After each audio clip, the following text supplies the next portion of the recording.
All right, good evening, hello, and welcome to the most magical show in the keyboard community. I'm your host, Merlin, and welcome to MacMerlin. This show is all about building keyboards from the hardware to the software end, and tonight is just a little bit of both.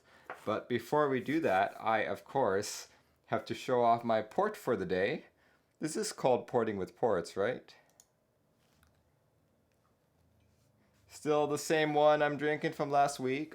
As you can see, I did not actually drink this as fast as normal, mainly because it's not really something I really liked. I actually did some digging on it. If you actually do bang port on stream, you should see a little description of what this port's all about. It's a white port, the very first one that I've had, and apparently it's supposed to have, let's see, of course it tastes sweet. It has some fruit and honey flavors, and it's medium bodied. Meant to be served as the base for a cocktail or chill and serve alone. I have not chilled it, it's just been sitting at room temperature. So we'll just have another glass. I believe the last time I was on, I talked about it being very, oh no! I screwed it up. The cork broke. Oh my gosh. I guess I'm not drinking tonight. Look at that, guys. Oh my gosh. It just like tore right off. Holy crap. Low quality. There are other ways to pull this out. I know, right? Okay. I actually really wanted to drink. Let's see if I could... Do I have any other tools that could pull it out? Get a corkscrew. Yes, I'm gonna have to get a corkscrew. But there are other forms of alcohol I can drink tonight. Maybe I'll just drink a beer, but this was kind of disappointing. Oops. Oops, indeed. Let's see. Do I have any more wine bottles? Nope, not within reach. I'm gonna have to run to my kitchen. But maybe I'll do that during a break or so once I've gotten far enough. Anyway, today I just wanted to show off a little bit more of I usually do like a mail call of stuff I've received during the week. I might have showed some of this already during the build stream on Saturday, but I'll just go through it once again for our new audience. Here we go, let's play some music. Okay, first up are the new Yacht switches from Novelkeys. These are the first tactile yachts, so I figured I'd give them a shot. My initial impression this past Saturday was that they were definitely more tactile than Zelio V1s, but they're no holy pandas, and they're not even as tactile as Zeal V2s. I'll know more once I put them in a keyboard, but yeah, that's my initial thoughts on them. I like them. Next one is this. I've actually had the PCB for this board for a very long time.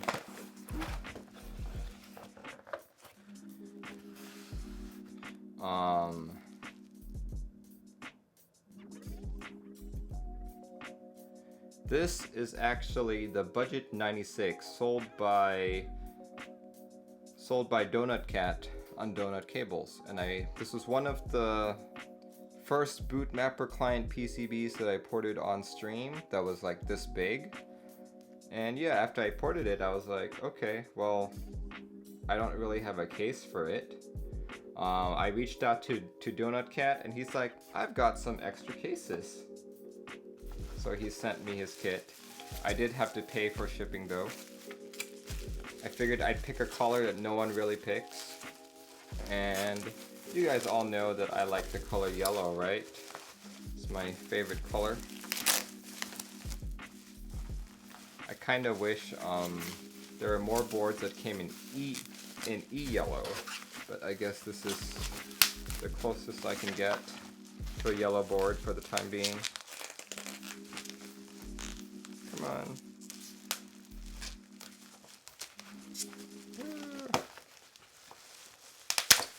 There we go. Look at that yellow, guys. It's really pretty, actually. I like it. Oh, interesting. These are made by Jollymon. It says so in the corner, budget 96 by Donut Cables and Jollymon.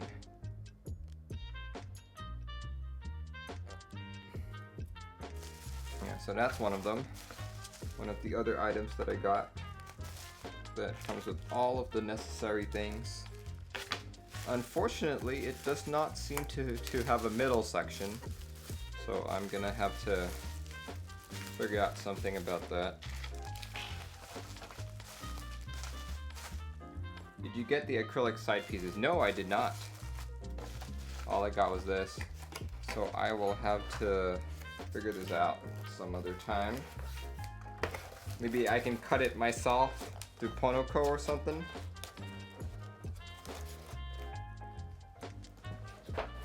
And if some of you are on the KBD fans Discord, you guys might know of a person called Bogwitch, or also known as Bree. She sent me this really cute little keycap. The duck. Look at that. Isn't that cute? Quack, quack. Quack, quack.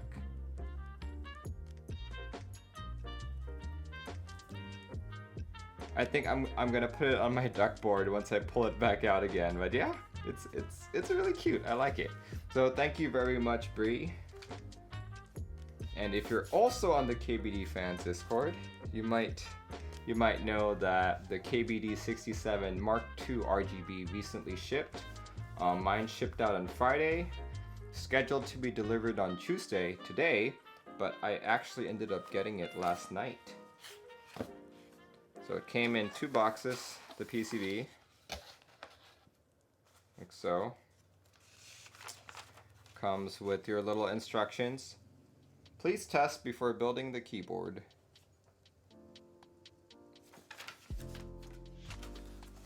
Here we go, the new PCB. I don't think this is actually designed by IO3. Here it is. Look at that. That's the underside of the KBD 67 Mark II. Hot swap, ARM chipped, ARM microcontroller, USB-C, in switch RGB, really pretty. Look at that, guys.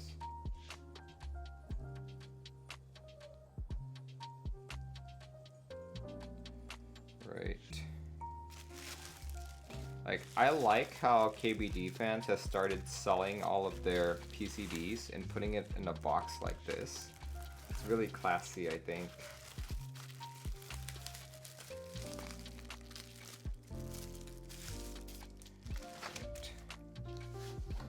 And of course, what you guys have been waiting for, not just the PCB, but the actual case. Oh, whoops. I need to put that on there. There we go. The actual case. People have started receiving theirs already, but I think mine was actually one of the faster ones. So it's not going to look as neat as the PCB was because I kind of already opened it.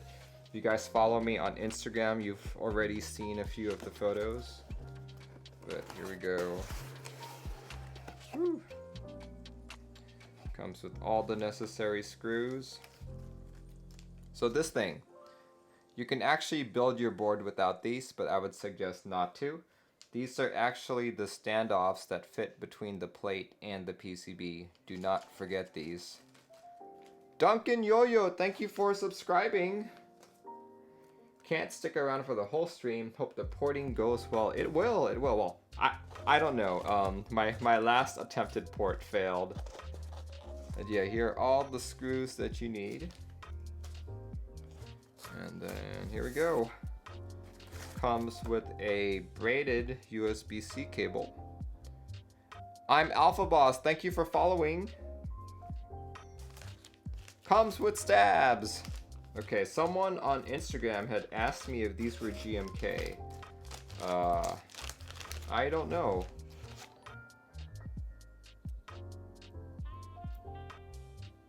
I actually don't know how to tell if they're GMK stabs or not.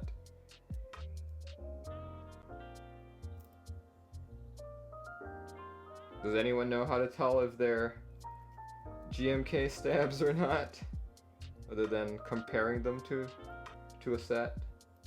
Conspiracy to raise prices? Yeah, they do come with stabs. Don't know if they're GMK. GMK sells snap-ins and also screw-ins, but I have a stash of screw-ins that I would rather use. And here we go, here's the board, guys. KBD67 Mark II, which I will be building on Saturday. Ooh, look at that. So that is not white, that is silver. It's so shiny. That. Brass plate. Brass weight. Look at that. So beautiful. I think this board is such a good value for the money. But because it's also cheap, I'm already noticing there are like little nicks here and there. For example, I just noticed a new one right now. Not sure if you guys can see it.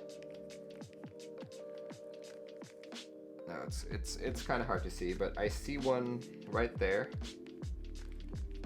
And right there.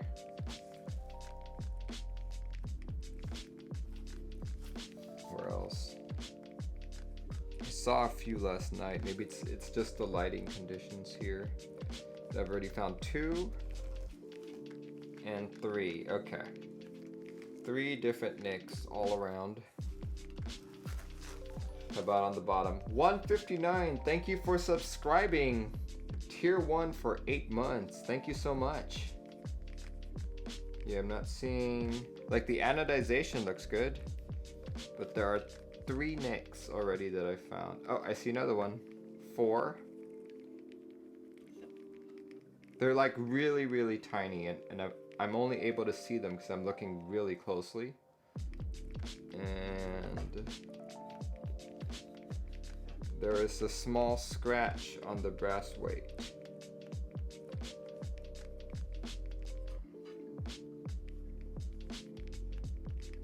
Okay, so 4 nicks and a small scratch. Silver Sharpie fixes all things. Oh, for sure. You might as well do a giveaway since it's got so many. Oh man. Yeah. Well, I will be building this on Saturday. Oh, I found another scratch. That's 4 nicks and 2 scratches. It's more like on the inside though. Silver Sharpie, it's fine. Let's see. Yeah, I think that's it. 2 scratches and 4 nicks. Not bad for 220 something.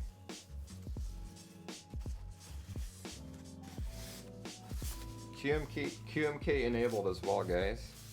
That's not bad. It's not bad. Okay, let me put it away.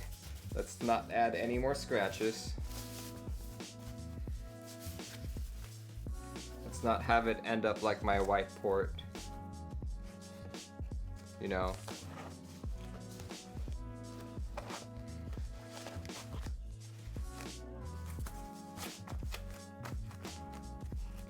Let's put everything back in the box. Back in the box you go. It's a braided key. That's probably one of the nicer cables I've seen from KBD fans.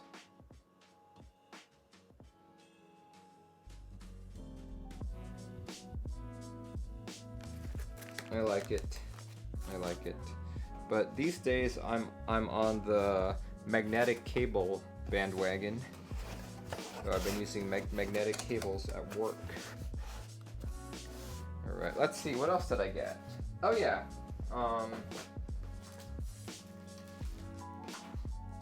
I got tonight's PCB, a 260, a Noxary 260. But along with this 260, I got a little surprise that I'm also porting over, but not tonight. This was all courtesy of a gentleman named Toki. Can you guess what this might be? Anyone have guesses? Keep trying here. I received a case. Does it make you happy? It could. Vash Narada says TGR. Possibly. TX60? Sure, it's a TX60 case. I could see why you would say that. Yeah. Here, let's open it.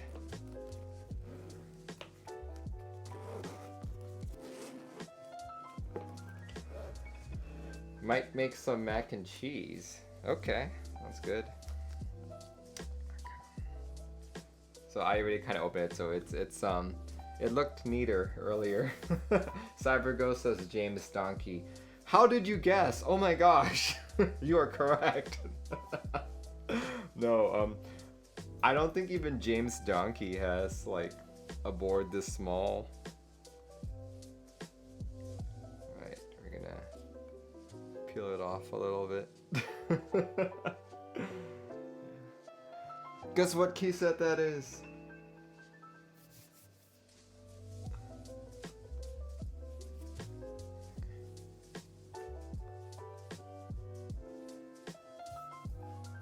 Gab says duck. No, it's not a duck. Hamon. Yes, this is Hamon.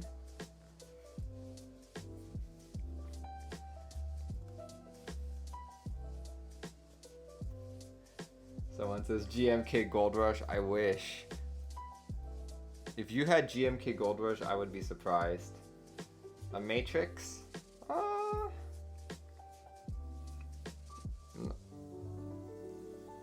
Not really. No, to be honest, if someone were just to show this board to me, like off the bat, I would not be able to tell you what this is. I'd look at it and be like, some kind of HHKB. Tofu HHKB layout hot swap DIY kit.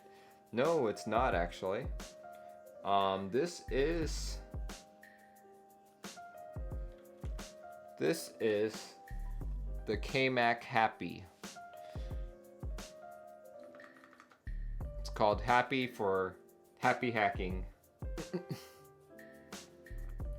So yeah, this is like a board that's been very popular in the past. One of the popular Korean customs back in 2015 or so. Like, I remember this being extremely highly regarded and sought after. Like, not OTD grade of sought after, but still one of those boards that people wanted. But yeah, it's the Keycaps Happy. Yeah, I'm actually surprised that I'd ever be holding one. Yeah. The prices for these are insane indeed. Yeah, that's why I'm very like grateful to Toki that he would send this to me. Just looking at it, just looking at what's currently in QMK, which is a Keycaps TKL. It looks like it uses line decoders, so I expect this to be the same deal, you know? I don't know, I still haven't opened it. Yeah, we'll see.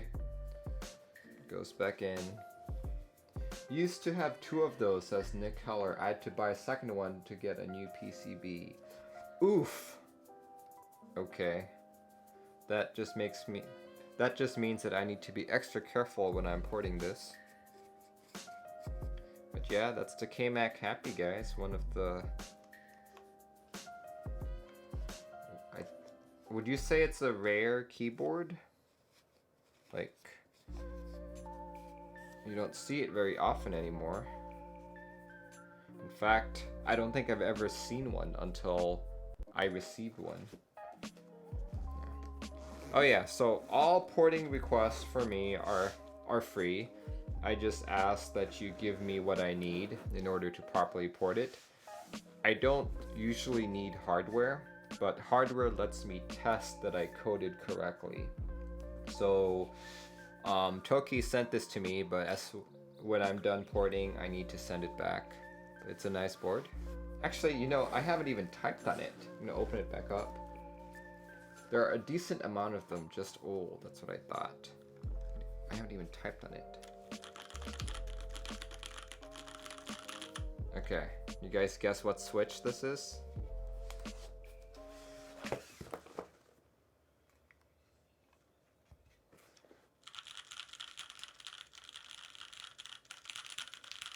Yeah, let me pause the music really quick.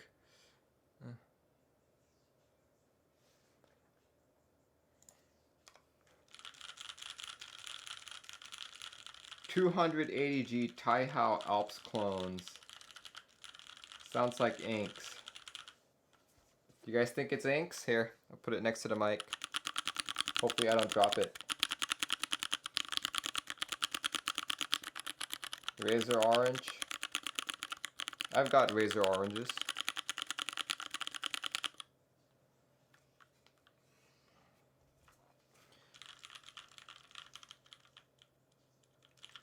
Yeah, these are actually, get this, Vajnarada says Zeals. Nope, they're not Zeals. These are what came before Zelios. These are Ergo Clears, you know, just Cherry MX Clear with a, you know, with like a lighter spring. I believe he said these are red springs. So just regular Ergo Clears.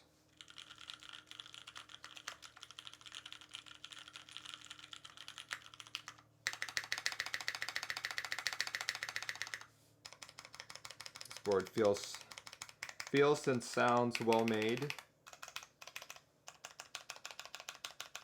Ergo Clears, yeah. I see that he subscribes to the flipped spacebar clan as well. Yeah, it's a great board. I don't know if I'd ever like buy one on my own, but you know, it's nice to like see one. Flipped spacebar is truly 200 IQ.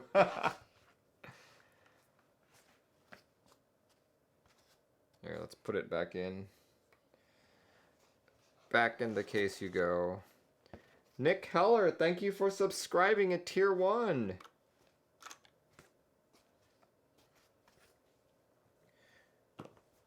Yeah, so the other person who helped me with classic boards, I think was...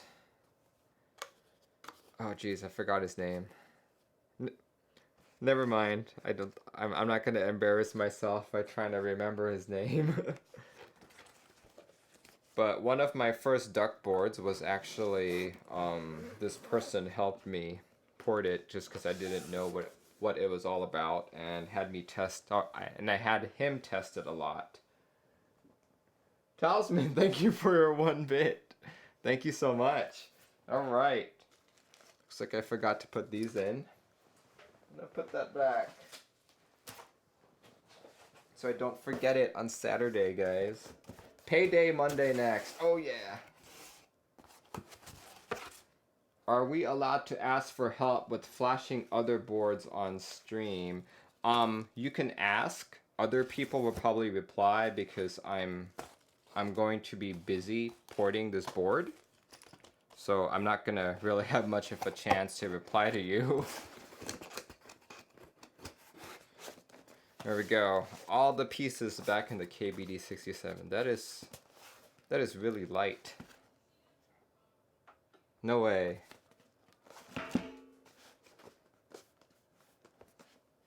Feel like a fully built board feels heavier.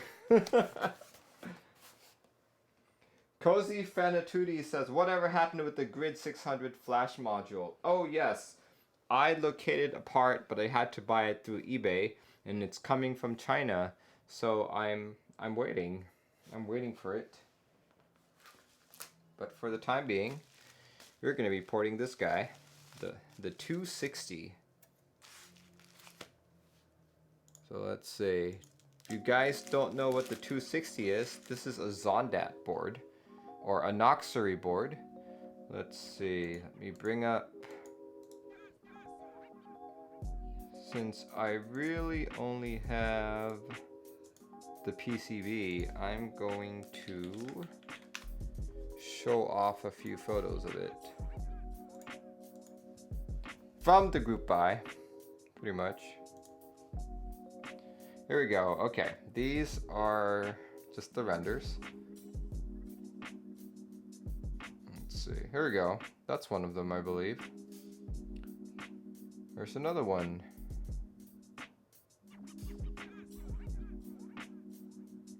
So if you guys remember this board,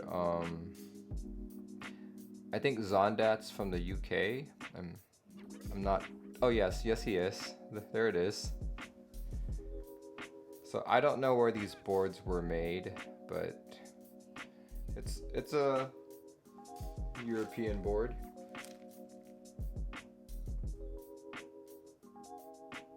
Whatever happened with the Grid 600? Alright. Single boards has shown mine. So many unfinished projects.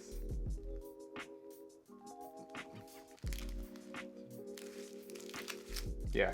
So Toki, who also sent me the KMac, was like, hey Merlin, I could use some help with QMK with the 260. So I was just like, okay, well, which board is it? It's this one right here. This is a spare PCB. So he actually told me, if you screw it up, it's fine. It's fine. It's just a spare PCB.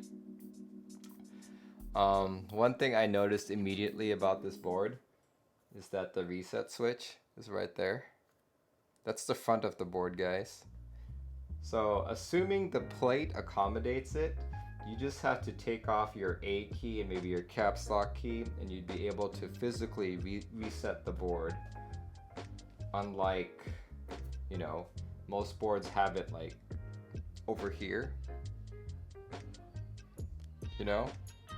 And you'd have to take apart your entire board because some cases don't have a hole like this one. See that? That's got a hole right there. So it's a big pain in the butt.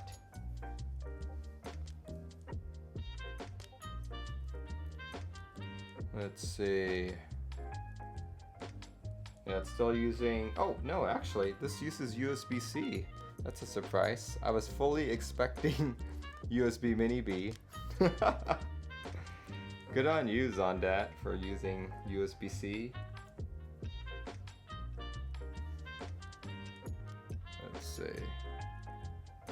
There we go. Okay, so this board is actually already in QMK. I'll show you guys. Programming.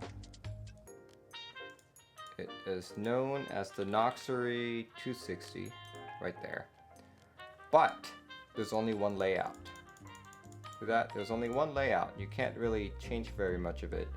It's just the... let me change dark mode to regular mode. There we go. That's easier to see for me, actually. See, so it's got like that ISO thing going on here.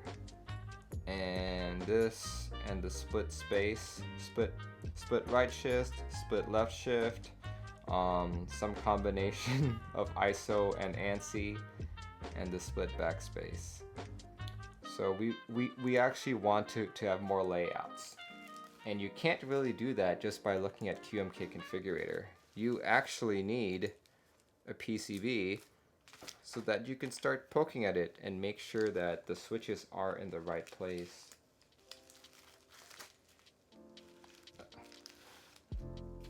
What an interesting default layout, says Cozy. Well, yeah, it is what it is. It's the catch-all layout which fits everything, so they say. But yeah, I'm already feeling thirsty, so I'm actually going to grab something to drink this with. If you guys weren't here at the beginning, this is what happened. I was twisting it off slowly and it went poof, and the cork got stuck inside. So I'm gonna need to do something about that, because I do want to drink this. This poor port needs to be drank. So let me grab a bottle opener really quick, of sorts. And does IoT make a corkscrew? I don't know. I should ask him. But I shall be right back. Here, let me... Actually, I'm going to put out the board so you guys can admire it.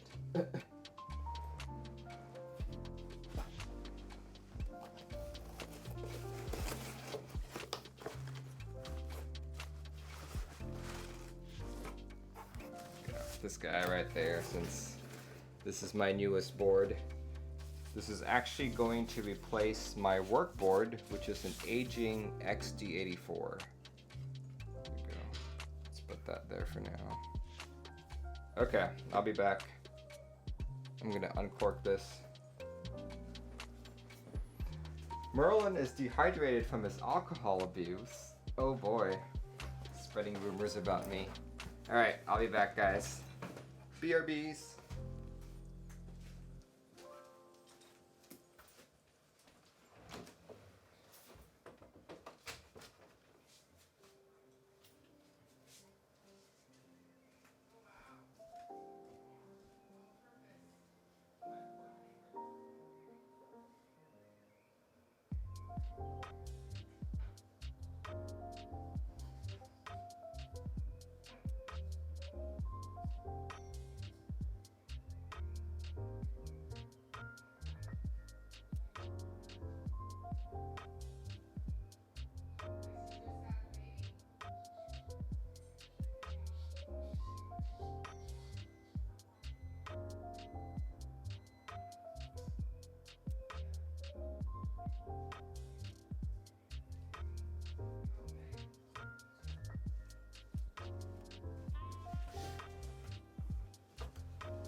I have returned.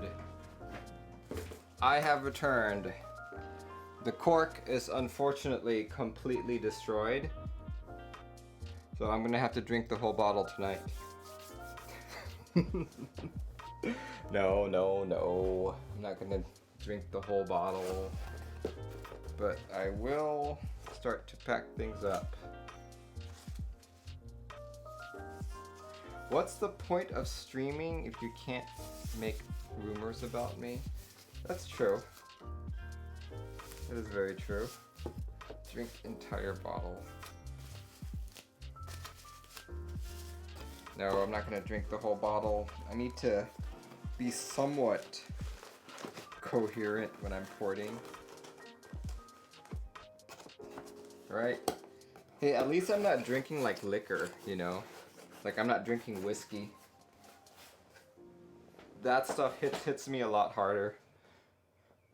Here we go. I can finally pour this. But I will be more,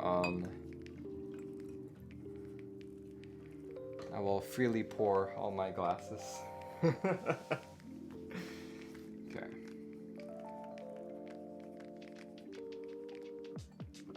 Hello, Arctic Fox. Thank you for joining in. We know you've gone too far when you start pouring the keyboard and try to solder keys into a bottle. Yes, that is something That would be very concerning.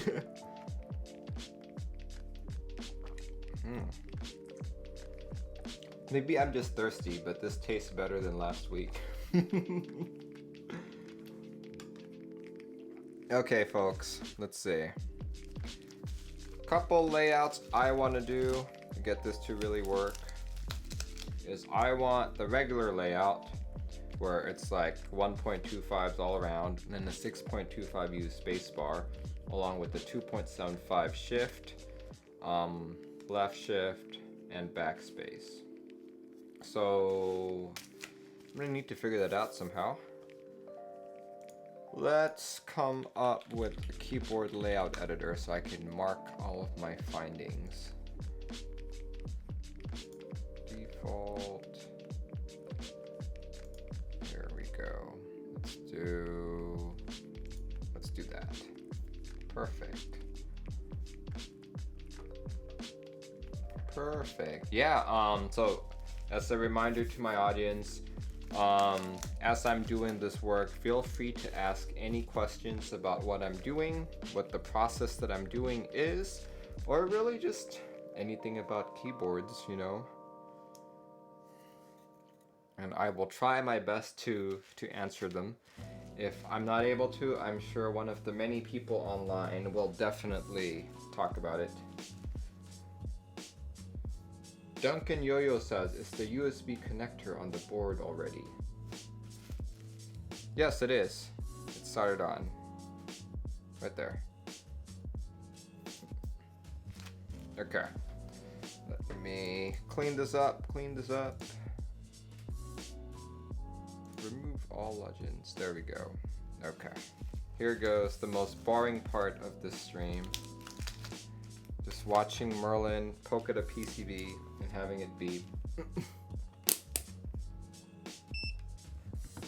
How was the movie you went to, says Talisman, and what did you go see? The Brad Pitt sci-fi film, maybe?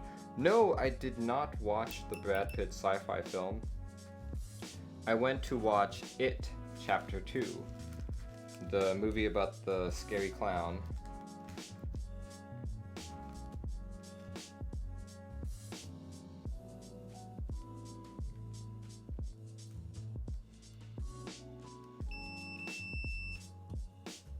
Okay.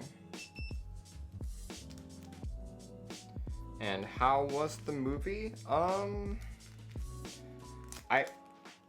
I'm a big horror movie fan, so I tend to go watch horror movies a lot. I like this just as much as I like the first one. There's a bunch of jump scares in it, and I read the books when I was a kid, so it was it's always fun, like being like, okay, I read the books, and then seeing what it looks like on screen, you know?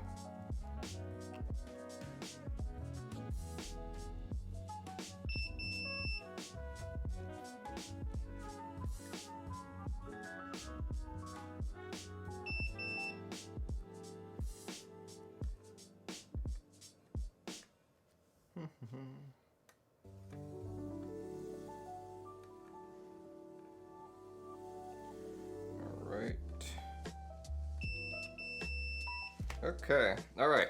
So here's just a little something that I've noticed. Okay, I'm gonna pull up the HHKB layout really quick, guys. HHKB layout.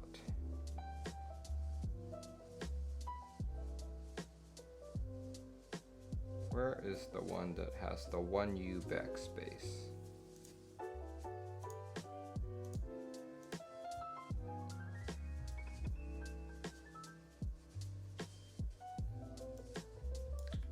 HHKB layouts.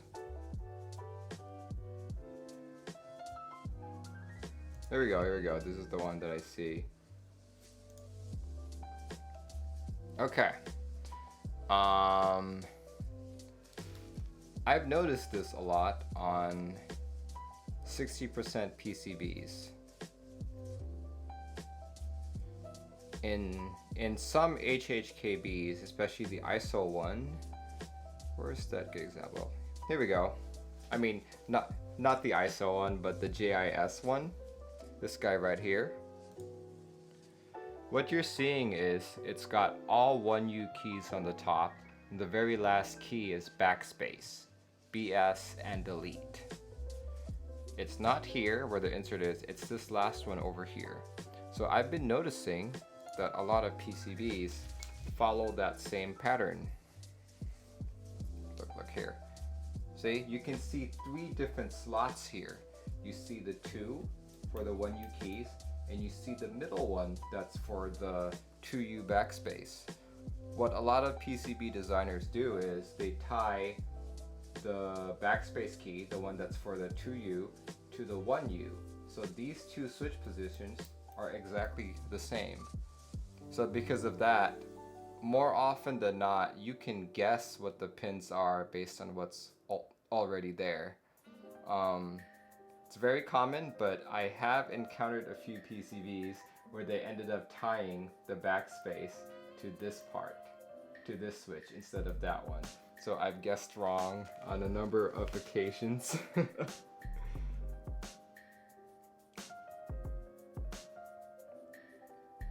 Vim Warrior says, I thought it was a horror movie and it turns out to be an alien movie.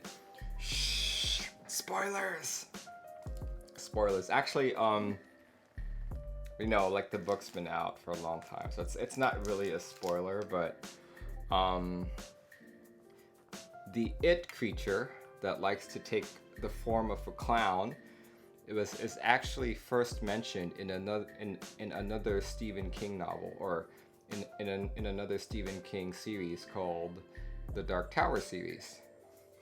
And there are 2 like great mythical creatures that are constantly battling. One of them is this turtle-like creator entity, and the other one is this it creature that just devours. So it's like a battle between creation and destruction all throughout this whole thing. And I can't remember if they ever battle it in the Dark Tower series, but yeah, it's been a while. So it's not really an alien movie, it's more an interdimensional movie. Talisman says, payday confirmed to be Monday. We'll reach out to you. Ooh. The Arctic Fox says, all right, I'm going to bed. Wow, you were here really quick, but thank you for joining in. Okay, let's see. Let's continue my tracing. I have surmised that, actually, this might actually be faster if I just do it in code. See, what port is this? This is the Noxary 260. Okay. Here goes. There we go. Alright. It's already midnight and you gotta work tomorrow. Yeah, I understand. I will just drink the night away because I apparently have to finish this bottle because I have nothing. I have nothing to seal it with now. So I guess that's what I'm doing tonight. Maybe during this stream. Who knows? Who knows? Okay. So what we want first. Okay. So for those of you who have never been on this stream before, I talk about what I do, about what the process is. For example, this thing right here, if you're not familiar with QMK code, this whole structure here that I've highlighted is what QMK calls the layout macro, and so we name it as such. You know, a layout macro consists of 2 parts: the physical matrix, this top half here, and the electrical matrix, this bottom half here. The top half it's supposed to represent what your keyboard looks like, and admittedly that's not usually followed. It doesn't really matter if it looks like your keyboard or not. This is just where all of the switches are placed.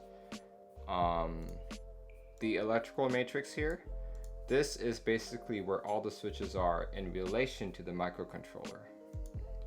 And if you're looking at what all these numbers mean, K stands for key, the first number stands for the row number, and the second, oops, I screwed that up. The second 2 digits stand for the column number. So in this guy is K402, which means it's the switch connected to row 4, column 2. And when you go all the way to config.h, row 4 is 0, 1, 2, 3, 4, B5. Column 2 is 0, 1, 2, B6. So B5, B6. That's how you figure out what keys are connected where. Okay, so now that we know that, we're just gonna make a more user-friendly layout. Just gonna copy and paste. Oops. Copy and paste and do layout 60 ANSI, like so. Layout 60 ANSI is actually, if you guys were to go to config.qmk.fm, here we go, the first one. It's your standard 60% layout, 1.25 U's all across with the 6.25 U spacebar, 2 U backspace. Actually, let me show this. Show key sizes. It'll tell you all the sizes of all your keys right there.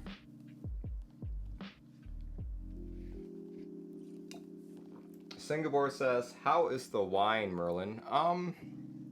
This is my second week drinking this wine.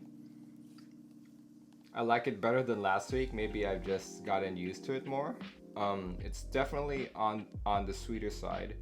If you like Rieslings, this is very close to what a Riesling would taste like. Maybe a tad sweeter.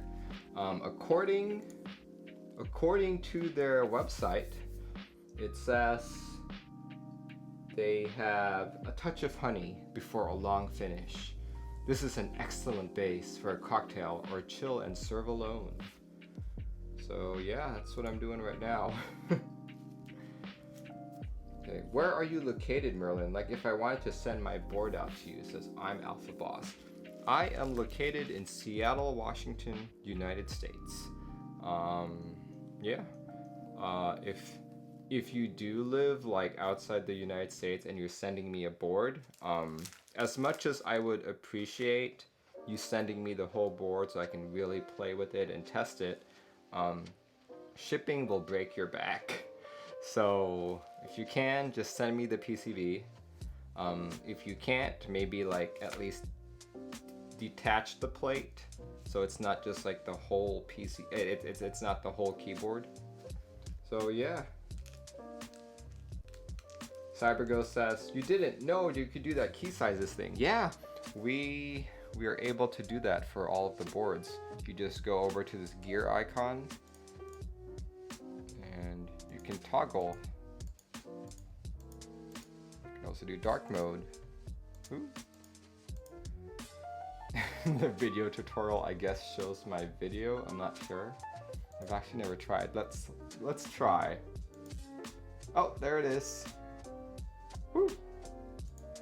That's pretty cool. Talisman says, I'm not really alone. I have you guys in chat. Yeah, you guys, I'm not drinking alone tonight because I have all of you, all 40 of you. Feel free to drink along with me. Yeah, actually I'm gonna keep it at dark mode because I like dark mode the best. There we go. Okay, let's go back to my tracing. There we go. Okay. I just made a layout 60 ANSI and I know that's not going to be all that correct. Okay. No, it was K013 that I remove. Okay, perfect.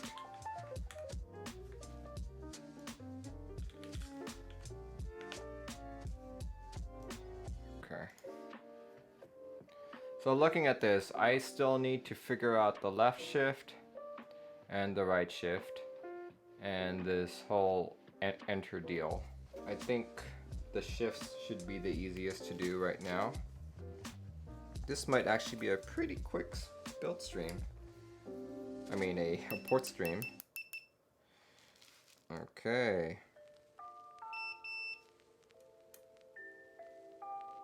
Okay, I figured it out.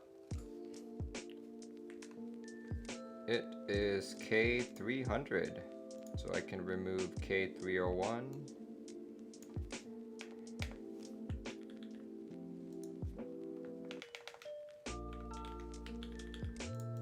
Okay, I'm going to briefly explain what I just did there.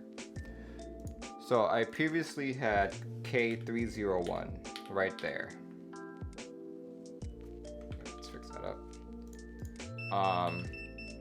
I don't actually need that because I don't need I don't need split left shift for the 660 ANSI layout.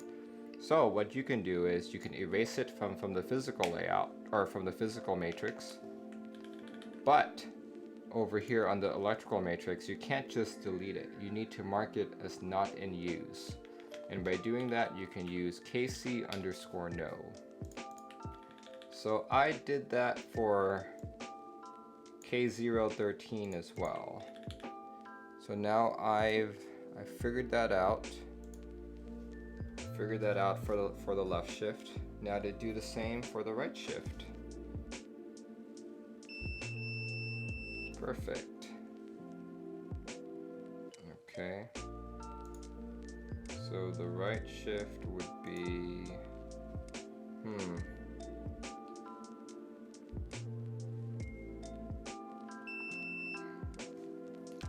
Be quiet. In the spirit of love and cooperation, I dedicate this fan dance to you and your viewers. Why, thank you, Talisman.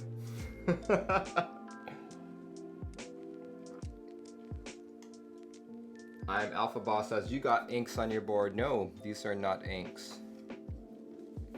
These are vintage blacks that I have collected ever since I started in this hobby. They currently have 62G bottom out springs right now. Oops. There we go. Don't type on your keyboard while you're streaming, and you have OBS focused.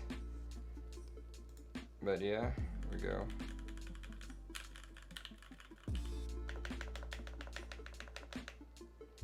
It's also got foam in between the stainless steel plate and the PCB. So yeah, I'm trying to like it, to be honest. Vintage blacks are not my favorite switch. Like, these started off kind of rough. So I did lube them. I lubed them with, I think they're 205 G0, but it also could be 3204. I don't quite remember. But yeah, this is my least favorite linear board. And I usually put this out when I'm when I need more room, because I don't want to damage it in case I hit it and all that. But this one doesn't really matter because this is the cheapest case that I found online. I think I got it for 60 bucks. And yeah, it's just a board that I really wanted to like but did not like. Yeah, it definitely sounds good, it just doesn't feel good.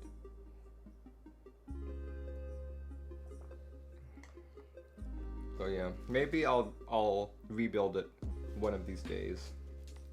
Who knows? Okay.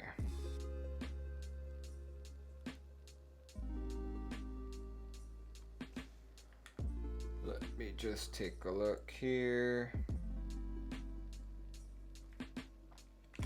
Okay. So we actually want to remove where the FN key would normally go, so we can take out 314. 314, go away. Replace you with Casey No. And finally, we can deal with this enter key here. This is actually turning out really quick, guys. Which is good.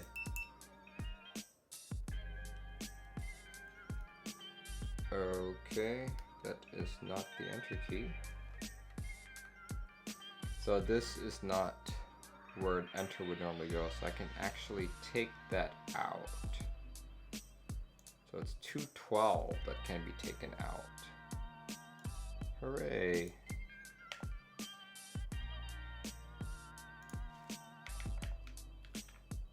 Casey No.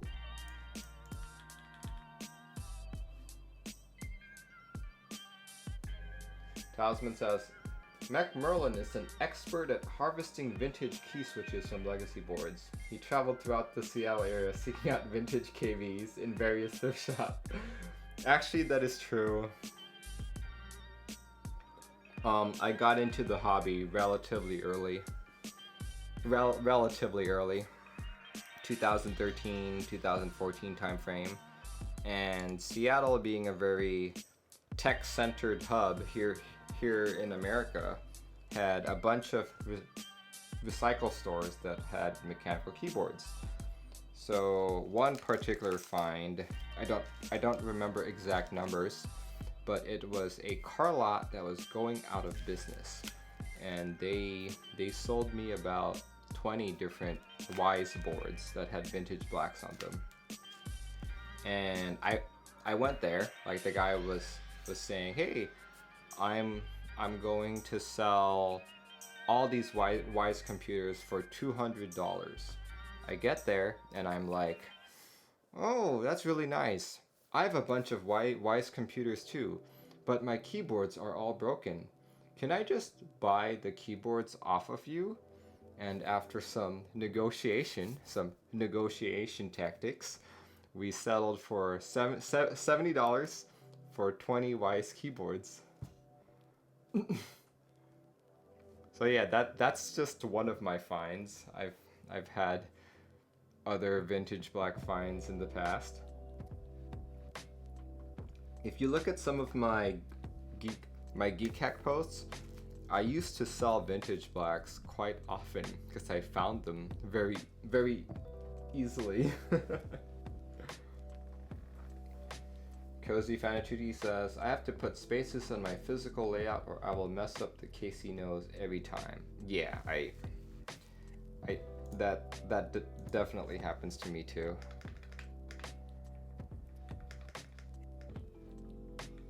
Okay. Let's just do all that. Fix everything up.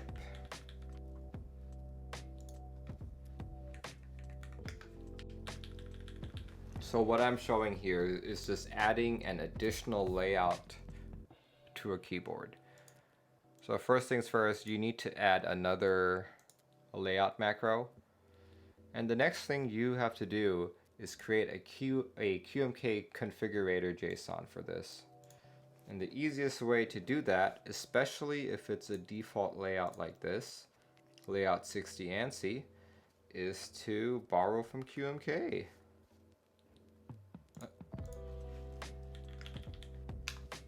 Because we already have the JSON for it. If I could just find it in layouts, here we go. Default 60 ANSI, here we go. You want this file. Copy and paste that into qmk.fm/converter. Hey, I did not spell that correctly. Paste that layout. Let's make sure we don't have that extra space on top, like so. And then hit convert. And this is what you want right here, but not the whole thing. You only want the whole output if this is your first layout. In this case, you just want this guy right there. That's all you want. And you can paste him in here. Make sure you change the name like so. And to be absolutely sure you did the right thing, you can go back to QMK configurator, press Control, Shift, and I, and it will bring up a, let's see, is it really in there? Yep, there it is.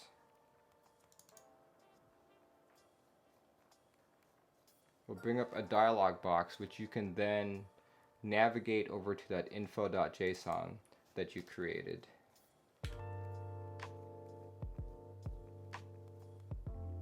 Naked 48, yes, that is the keyboard.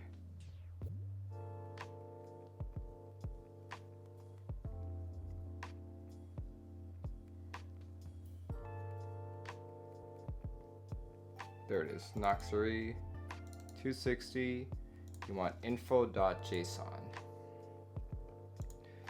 And there we go. That's exact. That's exact. So we got that correct.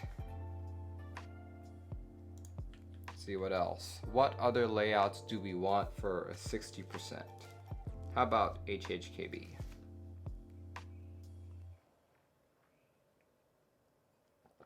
Okay, so the HHKB is a little more difficult.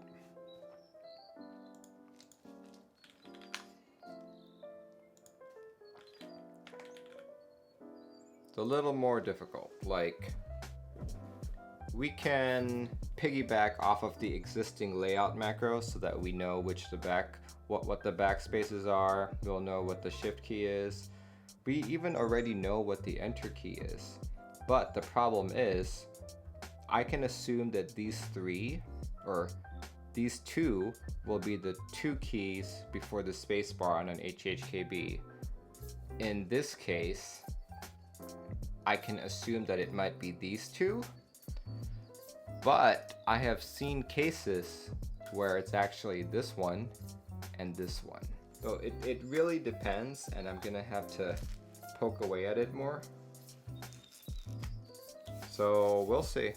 We'll see what happens.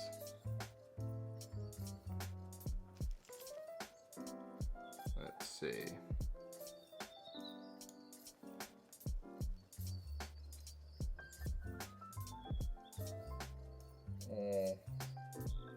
I actually drank this pretty quick. This is like drinking juice.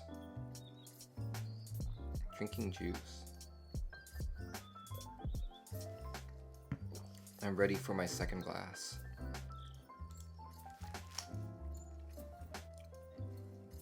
Slurp? No, I do not have that. I have exclamation point port. I'll tell you what it is.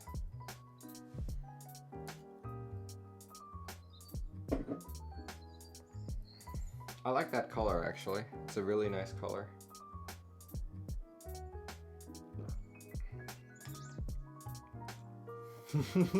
Yeah, thanks Talisman. Yeah, I have a couple of people have asked me, they're like, Merlin, you have all of these ports on the show and you give your brief description of it, but I'm obviously not an alcohol expert, you know? So I've started just copying what the actual experts say about a drink like this. So starting from here on out, all ports on the show will have some kind of text from actual experts. This wine, this particular wine, as cheap as it is, it's like 12 bucks. It's ranked like 4 out of 5 stars, which I'm like, really? I personally don't think it tastes that good, but who knows? You need a leaderboard for ports, yes. Okay, speaking of the leaderboard, my top favorite port is still the 10-year Tawny port, followed by the Dow Tawny port, followed by the would-be tawny port. So I think I'm very much a tawny port person. But yeah, this is way, way, way too sweet. My wife likes it. But it's, I don't know, it doesn't even taste like alcohol. If you like that, then sure. The first one that Talisman recommended is still tops. Yeah, it is. It definitely is. Okay, we're gonna try and do HHKB, and we are hopefully going to be correct.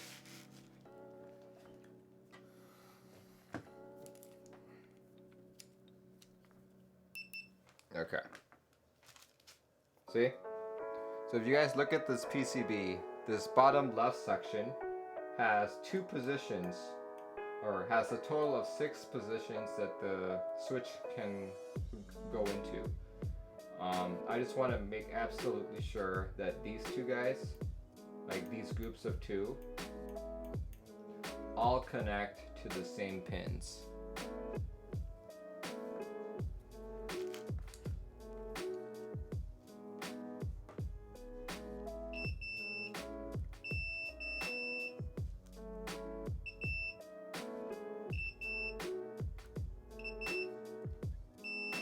Perfect. I've just confirmed that all 3 of these, all of them share the same switch positions, even though if you move the switch slightly.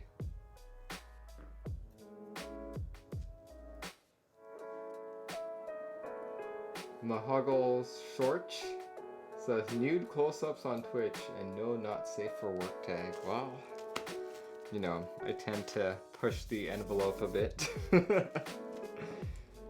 Okay, the next thing I need to absolutely verify is, look, there are 2 positions for spacebar. Do they share the same pins? Just looking at this, it seems like they share 1 pin, but not sure about the rest. We'll see.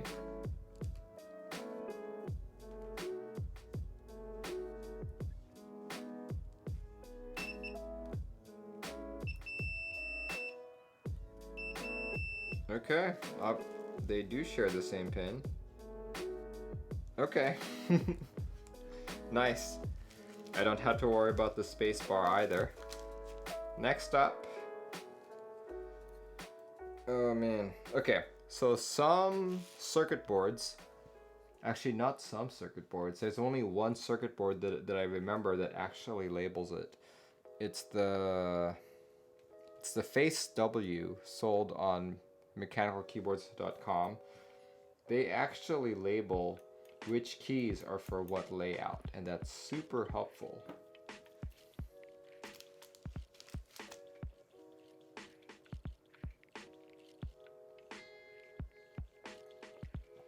Oh my gosh. Talisman says the Taylor Fladgate 20, 20, and 30-year-olds destroyed his wallet. Okay, let me look that up actually.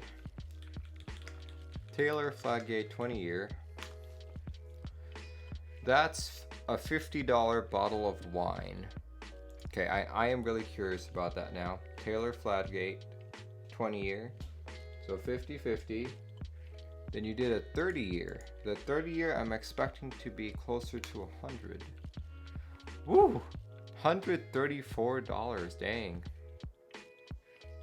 I've seen this in store. Very nice. WineLibrary.com, that's funny. Okay, wow, that's 4.5 stars. One of these days, I'll buy this on stream. We'll see.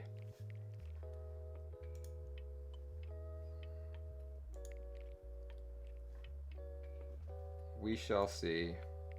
But we are going to do... Here, I'm actually going to check in my work before I continue further. And looks like I'm still on the master branch, so I'm going to 260 improvements. There we go.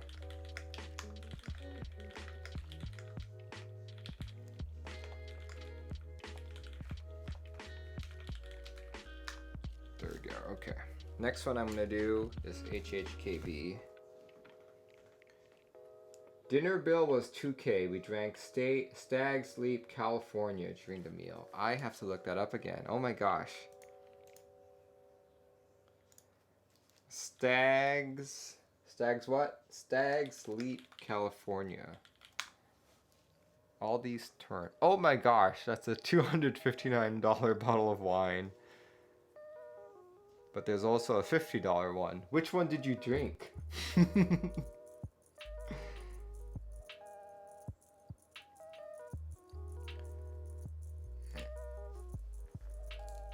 Oh, that one. Okay. Well, let's see.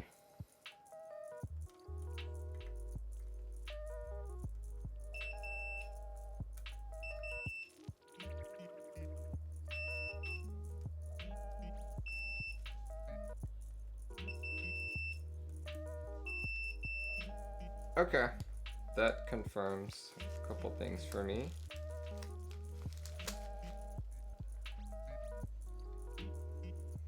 It's a hobby, I guess, and most of them are expensive.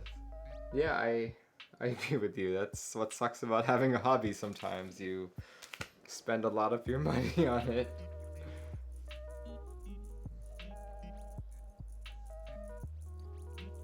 Singapore, thank you for drinking with me on stream so that I am not drinking alone. Yeah. Okay, I'm going to put in the HHKB, guys. HHKB layout. Here we go. Let's start from here. Let's copy and paste the original layout macro. Just because it's got more of what I need. All I need to remove so far is the 301. 301, 301. And the enter key, which was... What was the enter key? 212.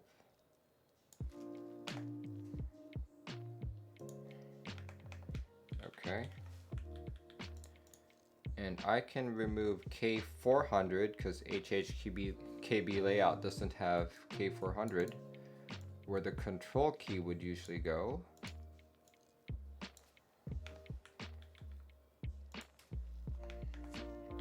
And now all that's left is figuring out which two keys to remove here. So I can guess. I can guess that it's not the control key here. So we can remove K14.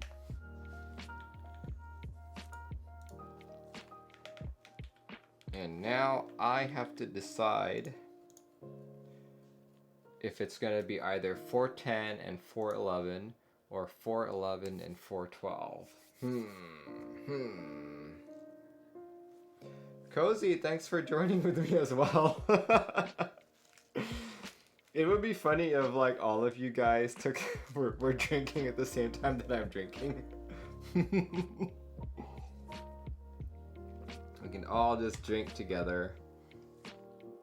So it'll be like the more I drink, the less sense I make when I'm explaining code. And maybe the more you guys drink, the more sense I'll make. So it'll all just balance out. You'll go grab a beer, yes. Yeah, I've been thinking of like other alcohol themed keyboard shows.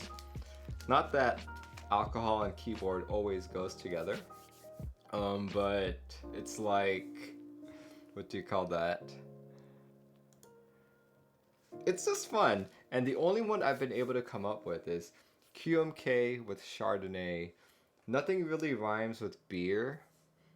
Nothing really rhymes with bourbon, whiskey, like, or brandy. You know, it's kind of like hard to find.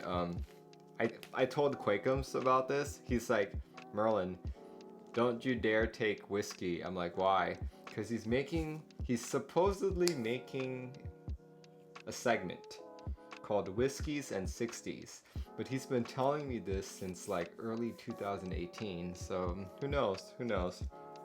Maybe I should just like shoot some content with him. It'll be Whiskeys and 60s, where he's teaching me about whiskeys, since he's actually a very big whiskey drinker.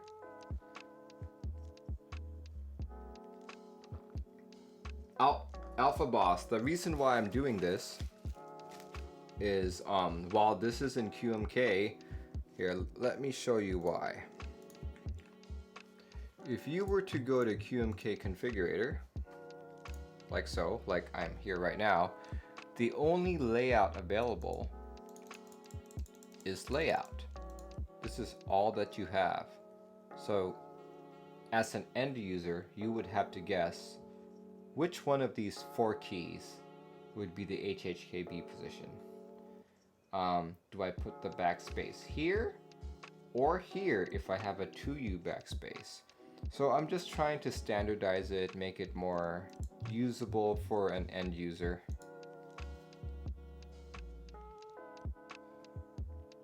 Yeah, but yeah, this is already in QMK. I'm actually the one who put it in on behalf of Rosakin. But at the time, I did not have any hardware. See, which is like one of the good things about having hardware. Like I can code all of this, and I can, you know, if there's someone online who's willing to test untested code for me, then sure, that's great. But there's something about being able to test your own code, because you know where it breaks. Well, most times you do, but it's like I feel like the people who would be able to test my code would be to like test everything that I need to be tested would also be people who knew QMK as well as me. That's not to say that people can't help me, but those are the types of people who would be able to help me to the full extent.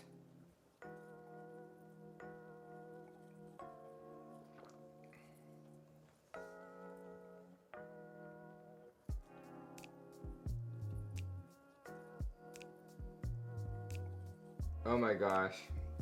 Talisman, are you talking about Huey's thing? Yeah. Oof. Yeah. I think Huey passed out on stream once after drinking too much alcohol. J-Chan of Keyclack had to go check and make sure he was okay. But yeah, no, that will not happen here. And even if it were to happen, my wife is home. She will probably come and wake me up. Or something of the sorts. Okay, let's get back to porting. So I do need to watch how much I drink, because I want to get this done. You know? And I don't want to file a pull request that's just garbage.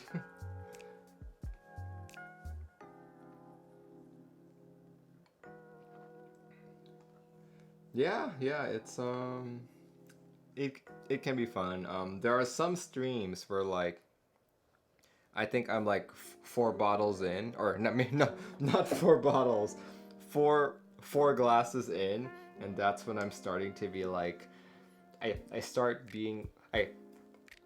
losing my ability to keep track of things. Like I'm like counting. I'm like 1, 2, 3, 5, 6, 7, 10, 11. You know. But yeah. So far, I haven't drank enough to totally botch a port yet. But there's the first time for everything. Okay, what was I doing here? Oh yeah, I'm trying to figure out which one of these keys I need to remove. Okay. Let me look up an HHKB layout really quick. The DZ60 seems to have all the layouts known to man for a 60% board. Okay.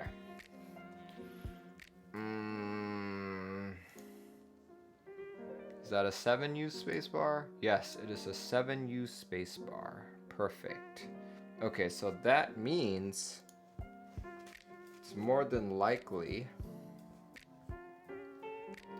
that we're actually skipping this key and moving on to these two.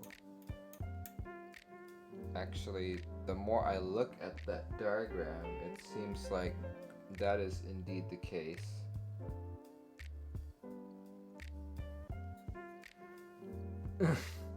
Remember to include lots of random into your code. And don't forget the insults in the commit messages.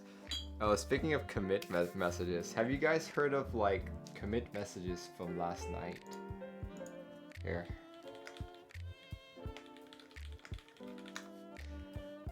Here we go, here we go. I got it, I got it.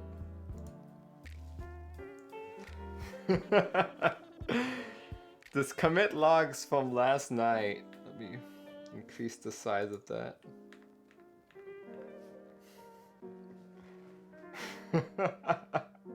Oh my gosh, what?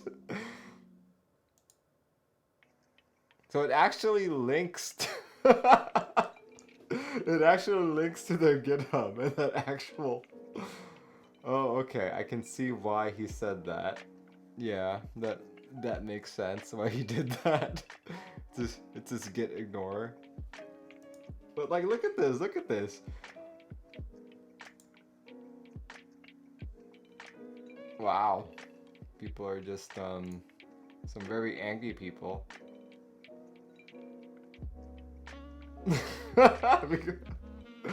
Oh my gosh.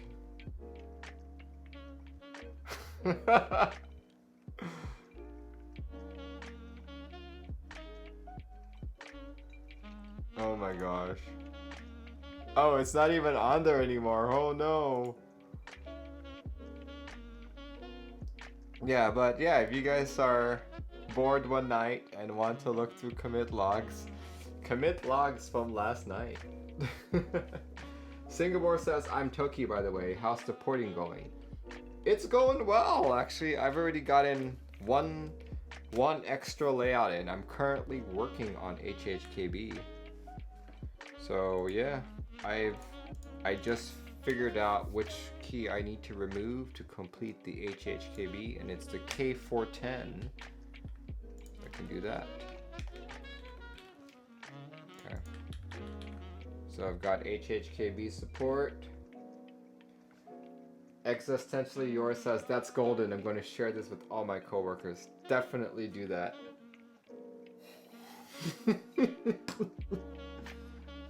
Yeah. For those of you who are not programmers, programming is like, I did not expect to be a programmer. Like that's what I did for a good 10 years of my life. I remember in college being like, programming is one of those things that you can work on for hours at a time and still be no closer to the solution. And that really bit me hard during college because I would procrastinate on some of my projects. And I'd be like, 10 p.m., it's due the next day. I can do this in 2 hours. It's 3 a.m. and I'm still typing away. I'm like, oh no, I can't do this. I can't do this. Yeah, so it's one of those things. So programming can be extremely taxing and very frustrating. Yeah. But yeah, I now have a HHKB layout. I just need to add that back into QMK configurator. And as I said earlier, the best way to do that is actually to borrow from QMK. Why make all of these when QMK has them all, right?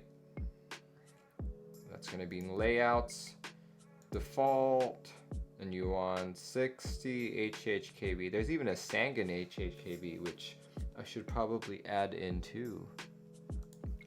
Okay, HHKB. There we go. We want all that. Copy.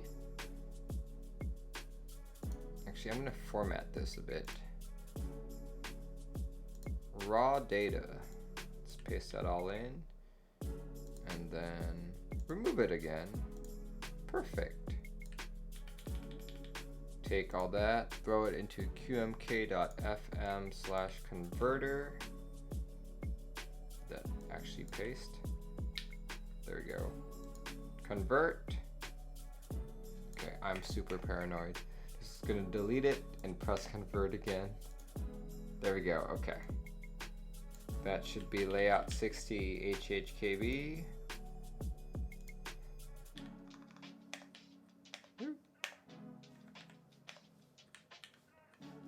There we go. Layout 60 HHKB.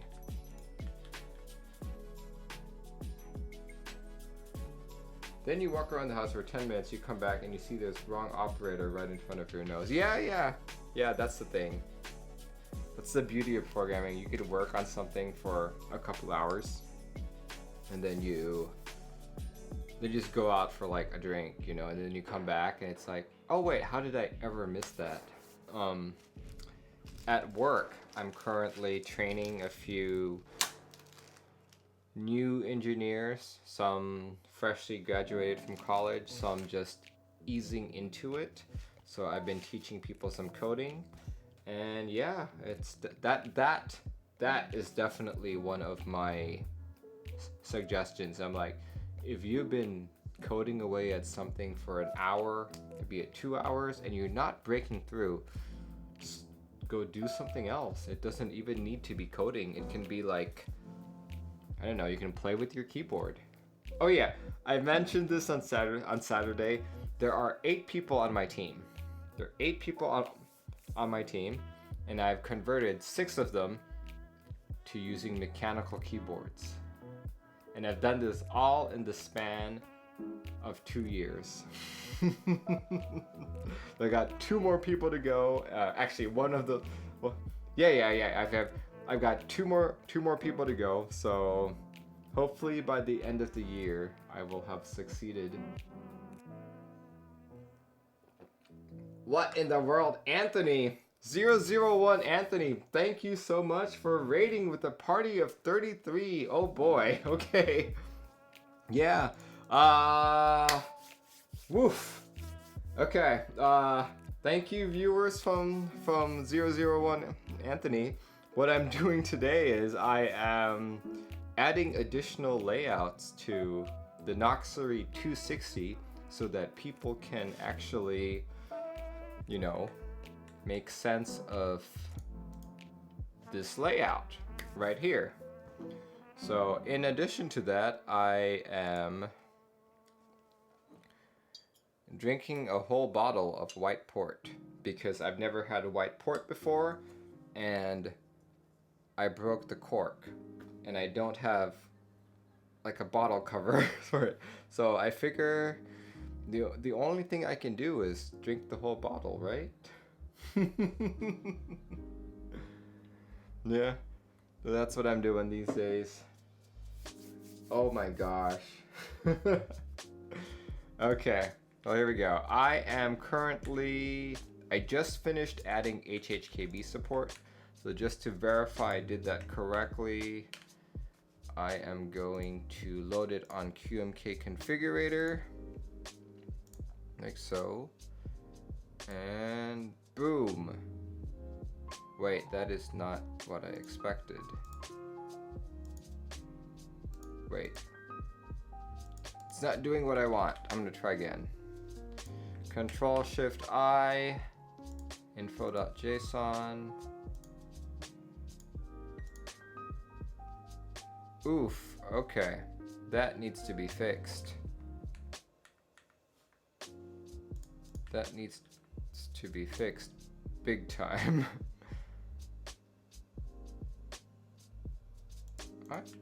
What?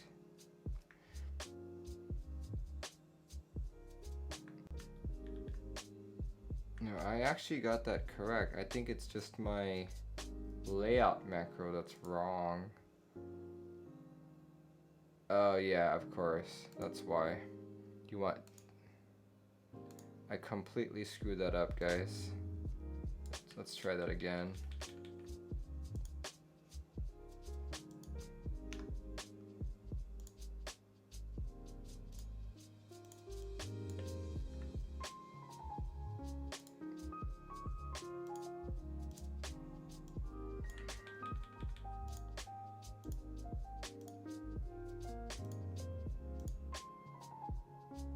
Where is it? There it is.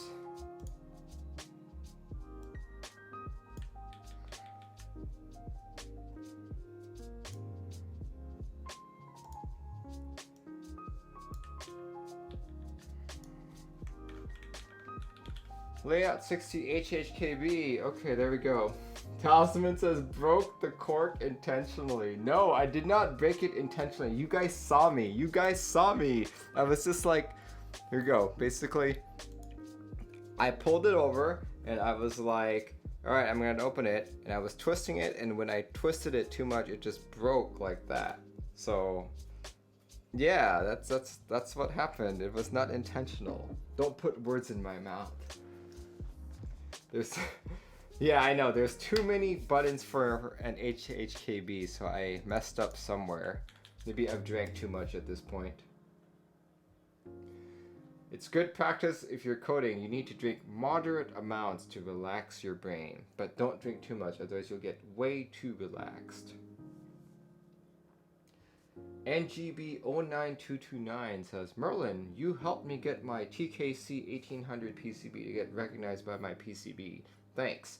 You are very welcome. That is what I do.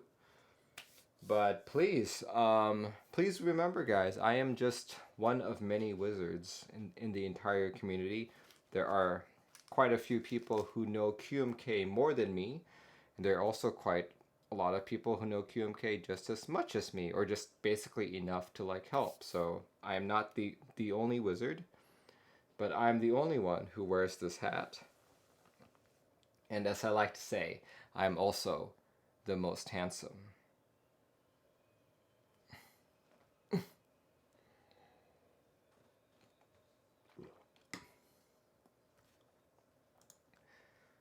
All right. Let's see if I actually fixed it. Let's go back to QMK configurator.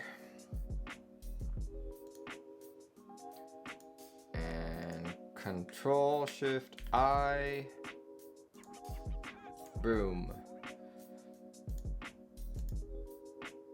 There we go. That looks much better. I must have copy and pasted the regular 60 ANSI macro. I mean 60 ANSI layout macro, and that's why it didn't look right, but I have it correct now. Perfect. Let me add these changes in. Add layout 60 HHKB support. Perfect. Boom, I'm good. I'm good. Noxary 260 is gonna have lots of support now.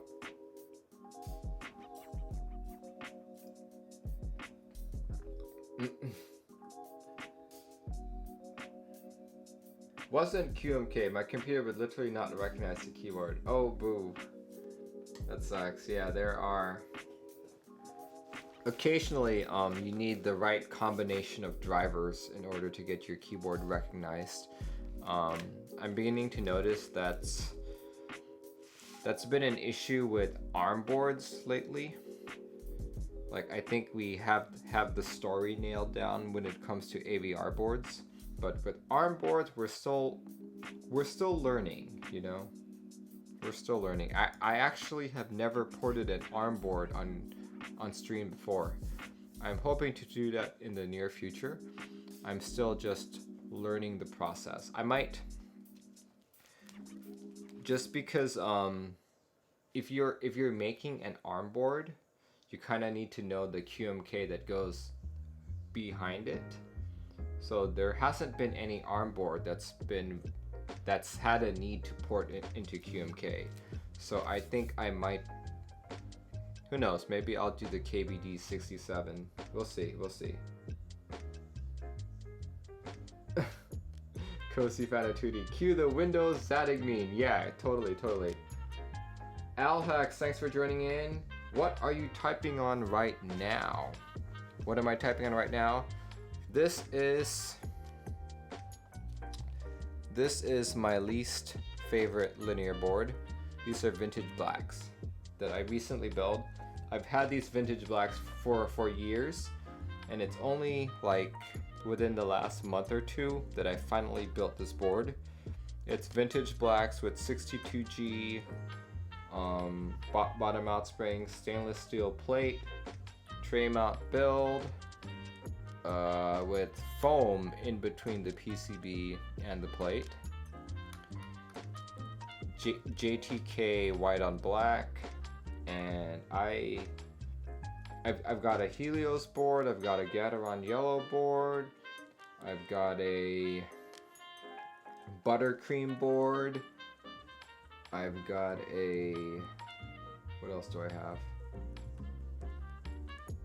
I had a Telio board on loan for a long time, and this type of linear, this 62G vintage black lubed with 205G0 type linear is the one that I dislike the most, because I put so much effort into it, so many years of collecting.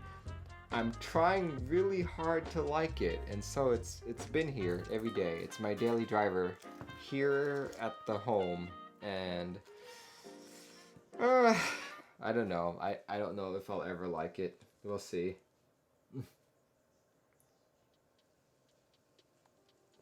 Have you ever tried laser engraving keycaps? No, I have not. White on black with black case looks good. Yes. Seems good. Yes. Yeah, this was the whole point of it. I had my plate powder coated black. This was going to be a completely black board, black PCB, black plate, black foam, black switches, black caps, and a black case. But you know, the only thing not black about this case is the stainless steel weight here. But yeah, it's just, you know, a lot of people will not agree with me when I say this, but I don't think there's really a reason to buy vintage blacks unless you're specifically going for a vintage black board. What piece of this build disappointed me the most? The vintage blacks. The vintage blacks disappointed me the most. This case, this was my default tray mount case that I used for all of my tray mount boards when I was trying to figure out if I actually wanted it or not. But yeah, just the vintage blacks were so disappointing. NGB says racist. Yes. And I'm gonna say the stereotypical, hey man, I've got black friends too.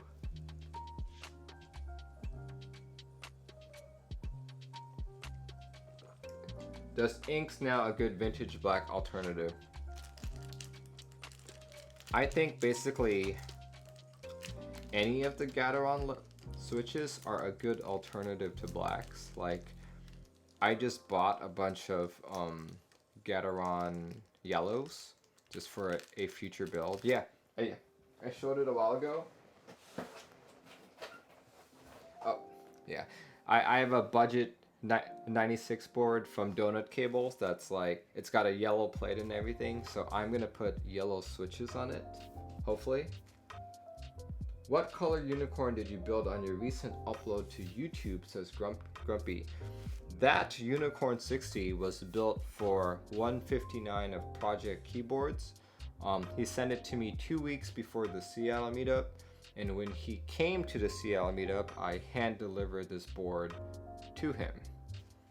And yeah, it was a red case with 205G0 lubed GAT inks.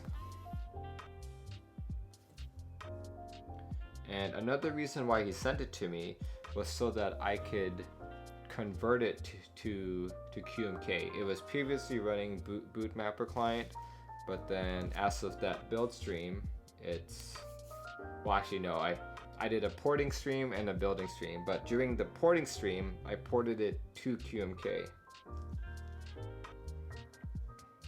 And that was a really nice board. I think that's like the best tray mount board that I've ever typed on. It sounded good and it felt good.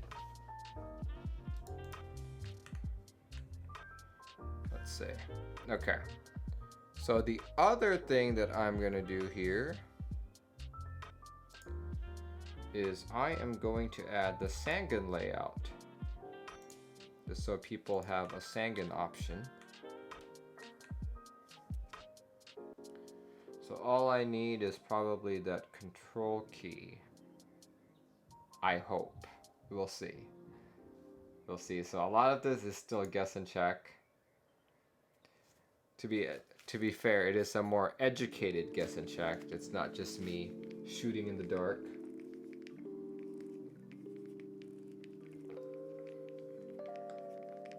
Cozy says, I love inks and I'll probably buy more, but if I'm being totally honest, they're only marginally smoother, nicer sounding than yellow or black.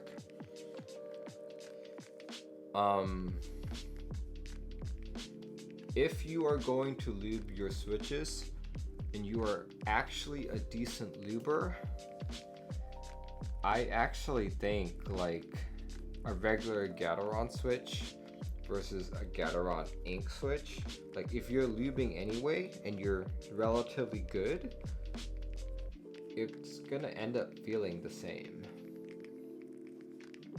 So yeah. Oh, speaking of lubing and stuff, I recently tried to advertise on Mech Market, like advertise my build services, my building keyboards, porting to QMK, lubing switches, yada yada yada, you know? So in case you guys are wondering and want me to build stuff for you, my build services cost between $25 and $35.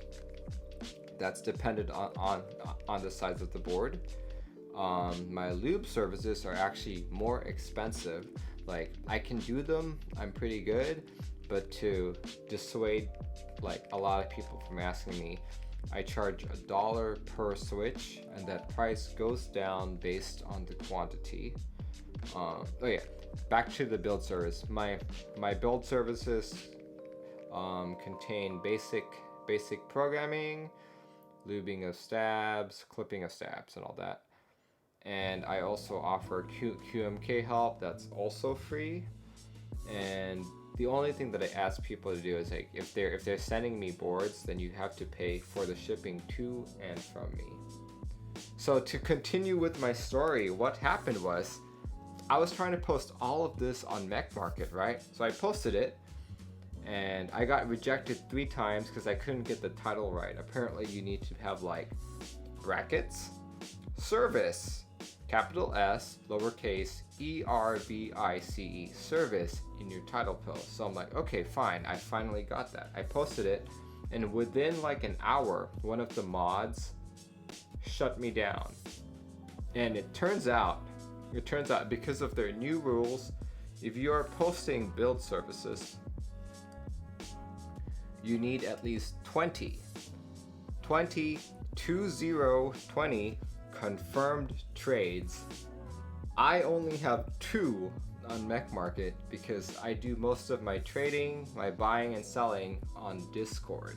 So I'm like, well crap, I guess I can't post until I actually have some boards sold.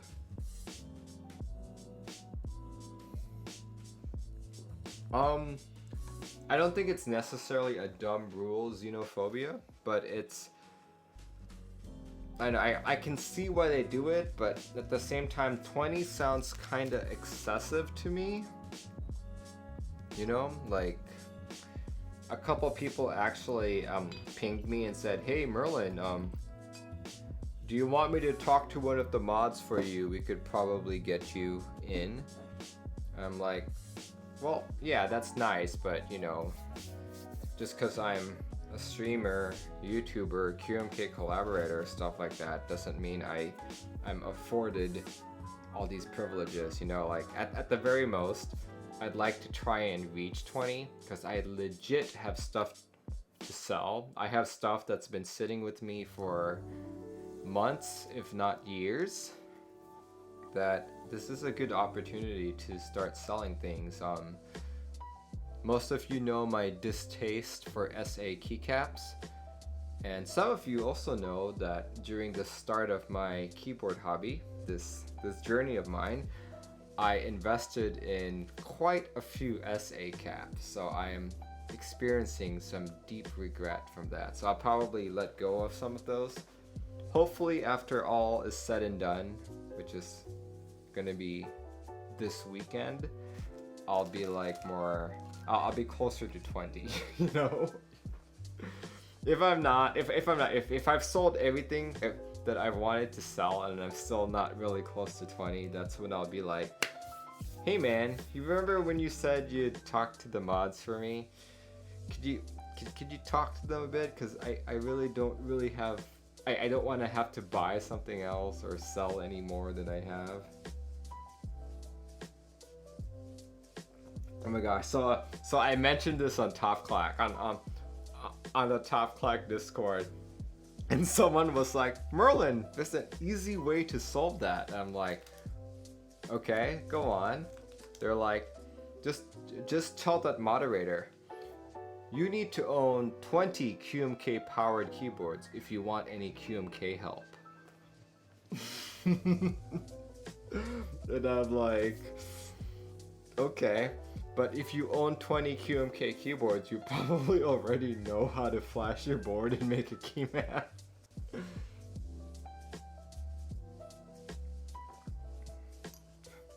Someone was like, Merlin, you can sell like 20 switches, one at a time. Xenophobia says, I don't even own 20 QMK keyboards. And Xenophobia is actually a collaborator of QMK. Yeah. You know, I think it was 2018 when my QMK board collection actually surpassed my Bootmapper client board collection. Yeah. Okay, well, you know, I need to put the Sangan layout in. So let's continue with this port, you know. I keep forgetting where my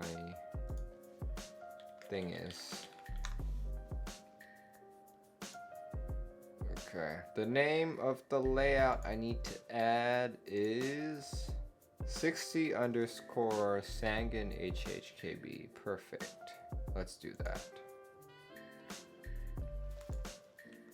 I'm just gonna copy and paste the existing HHKB, change the name out a bit, and now we can start adding those control keys. Muhagel says, I don't even own 20 keyboards overall. You don't even own a single QMK keyboard. Please don't hate you. Okay. So QMK is not for everyone. If you have a very basic layout, I don't think you really need QMK, you know, like Bootmapper client accomplishes, like if you just have like 2 layers, like your base layer and then you have your function layer where it's just like F1 through F10, maybe a few like RGB backlight stuff, I honestly don't think you need QMK.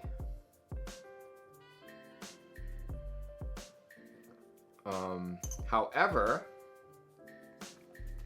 if you have a bunch of these boards, like if you're an enthusiast and you collect boards, you have multiple boards, and especially if you have multiple boards that have the same layout and have the same key map, it's quite annoying to be like, oh, that's really cool, I want to try that. So you implement that on one board. And then when you switch to another board, you're like, crap, it's not on this key map is not on this board, so you have to change that. And it goes on through all of your other boards. If you have that kind of problem, QMK can help you. QMK has a feature called user space, in which you can have one key map to rule them all. If you have 6 keyboards that have the same layout, maybe it's the 60% standard layout, you can write one key map that you can flash on all 6 of those boards. And you know, that's for me, just maintaining one file was a big enough deal to switch to QMK.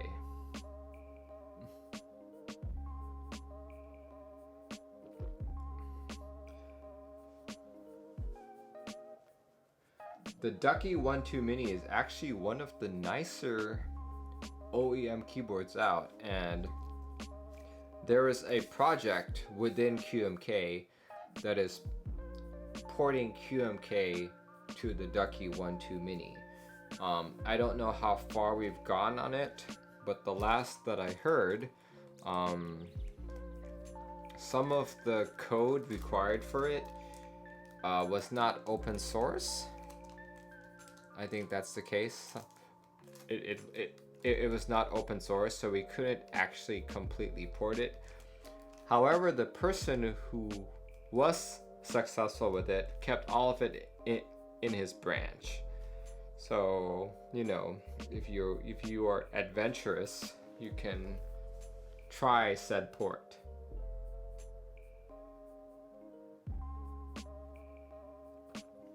Breezeon! Yeah, hey! Thanks for joining in. So Bree is the person who sent me this little duck. It's so cute. Thank you, Bree. You're the best. And Bree is asking if I'm u/Macmerlin. I am not. I am u/Merlin 36. 36. So yeah, I don't know who u/Macmerlin is, but if any of you get a message from u/Macmerlin, that is an imposter. It is not I. It is someone else. Here, so you don't get confused, I am going to write my Reddit name on chat. u/Merlin 36. Why 36? Talisman Solutions can answer that question.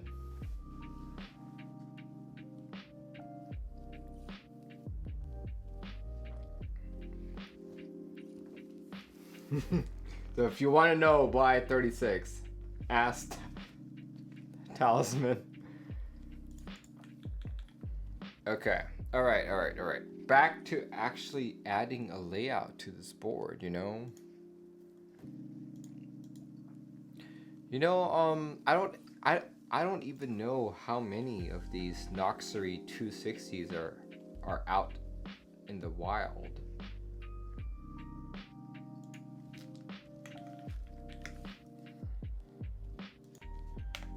All right, I'm adding K400 back in. That's the control key. Okay, and this last one should be, I'm gonna guess that it's K414. Just try it. K414.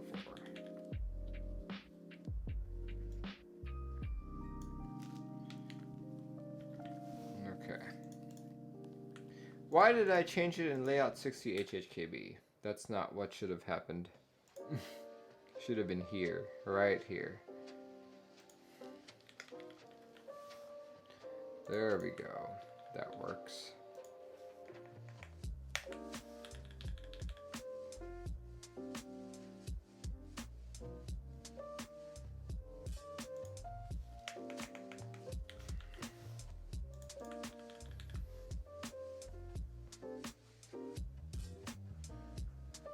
Bree says, check your Reddit when you get a second. Ooh.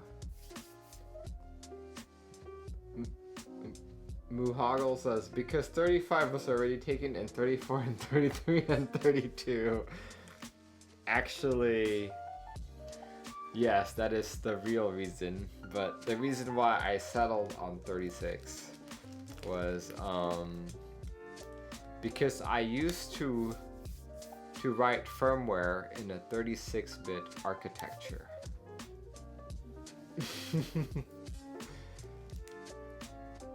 Natya MK says, added you on Reddit for shits and giggles. Well, thank you. Okay. Alright. I have to add the configurator layout now. Okay, this time I will not screw up the copy and paste. I hope.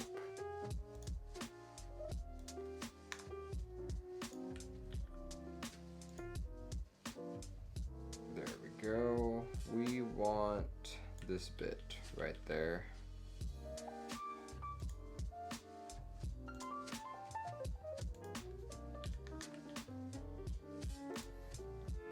Layout 60, Sangan, HHKV. Perfect. Wait, 36-bit? Are you sure you're on your first bottle? Yes! 36-bit. I know, it is hard to believe, but yes, 36-bit.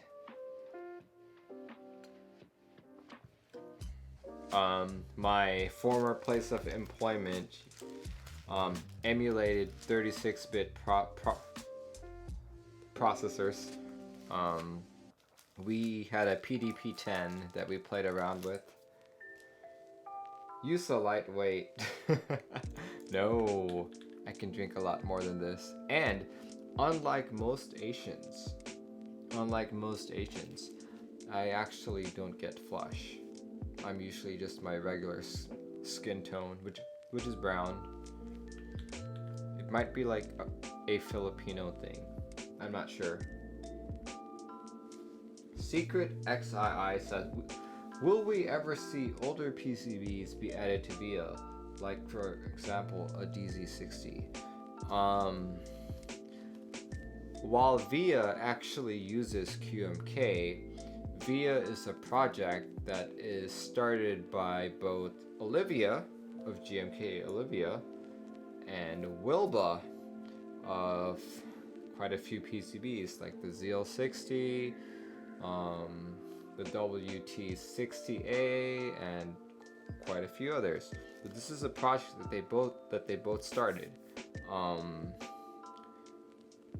From what I'm gathering from it, it's going to be primarily available only for Wilba-based PCBs and for people who have contributed to VIA.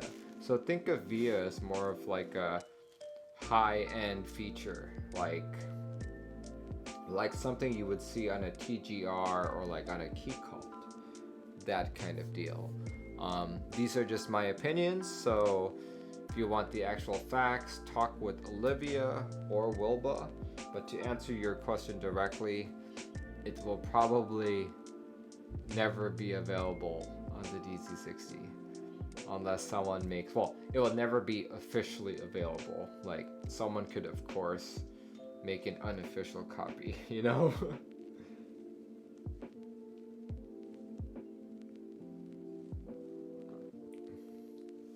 Those devs had gray hair and went out at night to vacuum clean their cat. Yes, I agree with you. Not yet. MK says it is called Asian Glow. I've gotten that a couple times when I had a bit of alcohol in Vietnam while visiting family. Secret XII says VIA would have saved me a lot of time today trying to flash my queue. Yeah, I totally agree with you. It's while we are actively trying to improve QMK, within the last year, creating your own custom key map has gotten significantly easier. The next obstacle in the way of QMK is the flashing bit. a lot of people get to the flashing bit, and the number one issue they have is actually people don't read instructions. The second issue that they have is that people can't, like, the drivers that they install sometimes don't play well with any existing drivers that they have already installed, so it just makes it more difficult. It would be great if QMK Toolbox auto installed drivers like it does on macOS. But you know, that still requires a lot of time. I'm a big fan of VIA. 3 of my boards use VIA. I would love to see it on a lot more boards, but it's something that's gonna take a lot of time and effort. Like, just to give you guys like a, what do you call this? Just to give you guys like an estimate of how long certain tasks would take. When I first joined QMK, I tried my best to get every board represented in QMK Configurator, and between me and No Roads Left, who is Xenophobia on chat, the two of us were literally checking things in almost every day, at least once a week. We were 4 months in, and we still hadn't finished all the boards. And this was before QMK only had like 100 or so boards. We're now at over 500 boards. So if VIA were to go and do that thing,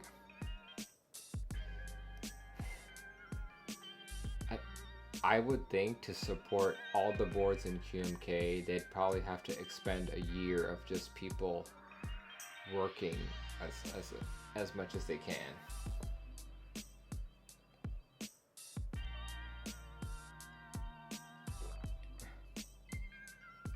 Yeah, there are definitely forks out there for VIA. At the beginning of this stream, I showed off my KBD67 Mark II RGB. If you go to KBD Fans, they actually have a Google Drive link to a modified version of VIA and a modified version of the QMK code that you could use to use VIA on your KBD67. And it's completely legal, it's completely kosher to do that. You know, anyone can fork QMK, anyone can fork VIA. You're not violating any of the open source codes and standards, but I've always been a big part of like promoting the community.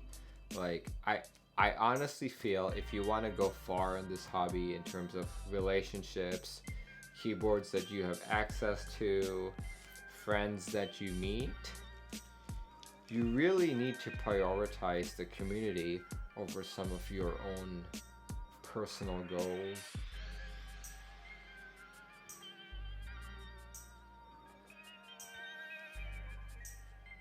And how that relates to VIA is, you know, before you do any VIA work, talk to Olivia, talk to Wilba, you know, like, you know, if you bring up a good case and you develop a relationship with them, I'm sure they'd be like, oh, you're right, you know, maybe we'll consider putting your board into VIA, you know.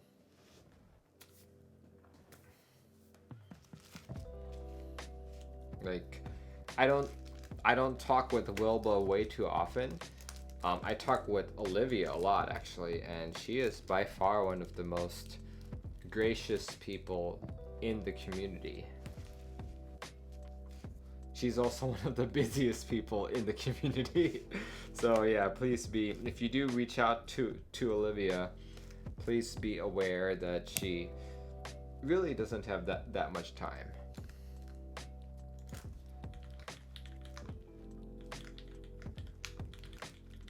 Okay, I'm just gonna check in my current work here. And Sangan HHKB support.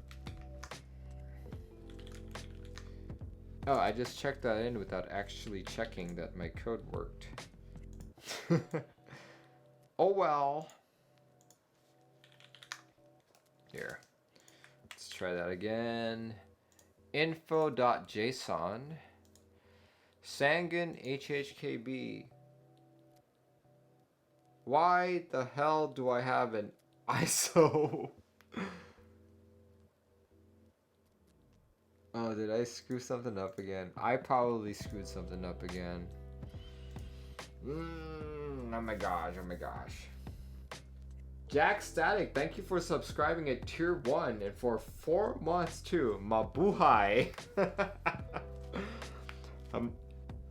Mabuhay is a word in the Tagalog language, which is the national language of the Philippines. It means, literally, it means long live.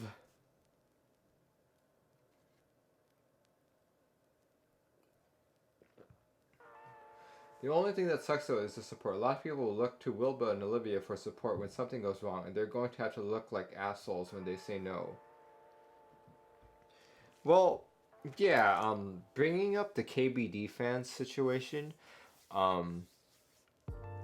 if you are a KBD fans customer and you went on their website to look at flashing instructions or QMK instructions, number one, they link my video. Number two, they also, what do you call that? They also have very sparse instructions. So it's like, it's really difficult to know how to fix your board. So they rely on people like, people who know QMKs, such as myself, to provide customer service to their customers. You know, so that's one way they've been able to do that. As a QMK collaborator, like my official title is QMK community ambassador, and because of that, I am obligated to like help people, but you know, like, okay, so my own personal thoughts about this is that there are some vendors who think that putting QMK on a keyboard like means that they automatically get QMK support like from the staff, which is true. We do offer that support, but if every vendor were to do that, we'd be pretty screwed because there's not enough manpower, there's not enough knowledge to actually support 500 plus boards.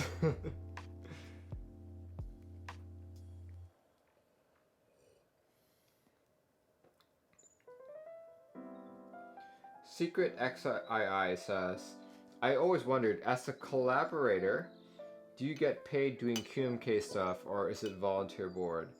My salary is about $1 million QMK bucks every month. I'm a millionaire in terms of QMK bucks. I earn a lot more than Xenophobia. I think Xenophobia is only in the 200,000 to 300,000 QMK bucks per month. But yeah, I'm a millionaire. I'm a billionaire in terms of QMK bucks.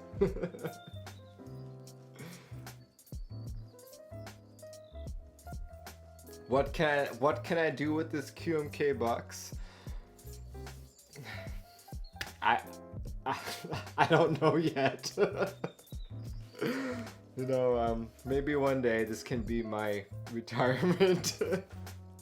We'll see. Yeah. But okay, on a more serious note, QMK collaborators are all doing this on a volunteer basis. We do this because of the passion we have for QMK and the passion that we have for mechanical keyboards. Sometimes we may be slow to respond to things, but that's because we have happening. We're not actually paid to do this. We don't have any metrics that we have to adhere to. Like if someone asks a question, we're not obligated to respond within 5 minutes, you know, like it's really based on when we're free. We have more collaborators now than ever in history, so hopefully we're getting to more customers, but to be honest, this is all just a volunteer effort. And with the growing number of keyboards in QMK, we will have to find new collaborators in the near future. Our newest collaborator is actually Faux Park and Baking Pie, actually. So yeah, I don't know. If you want to be a QMK collaborator, there's no formal application process, but basically it's just, if you're active in QMK, if you've contributed a lot, if you have good ideas, then yeah, you would probably be eligible to be a QMK collaborator, you know?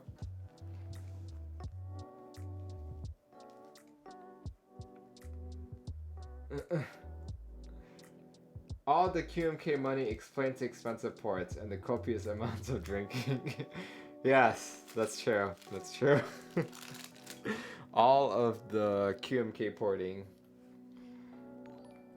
Oh, okay. To be fair,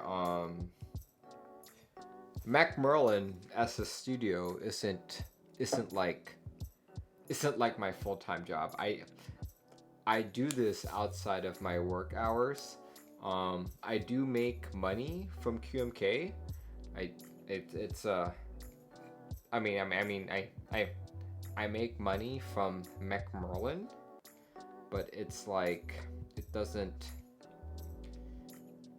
it's not enough to live on. Like it's literally, if I had to guess, it's enough to buy port, like a bottle of port in the $10 to $20 range, probably once a week if it's a good month. You know? Yeah. So yeah,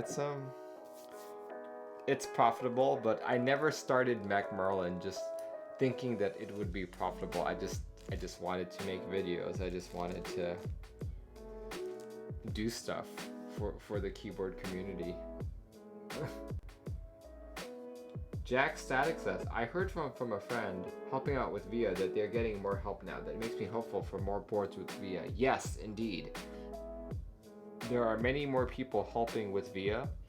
I am actually part of the VIA Discord group, and yeah, I am privy to some of the information and some of the jobs that are happening there. I'm not sure how much I can talk about, so I'm not gonna talk too much about it. But yeah, I can definitely confirm that there are more people helping out.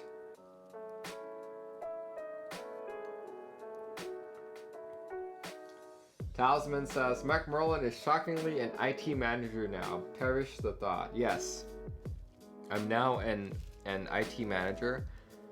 After 8 years of doing firmware work and a year and a half of doing higher level work, I have transitioned to become a manager of sorts. Yeah, it's new. It's definitely still foreign to me, but I am enjoying it actually. It's got its own challenges, which I'm still trying to learn how to solve, but I'm definitely welcoming this new season in my life. I definitely do miss coding though, so hopefully QMK will scratch that itch. We'll see.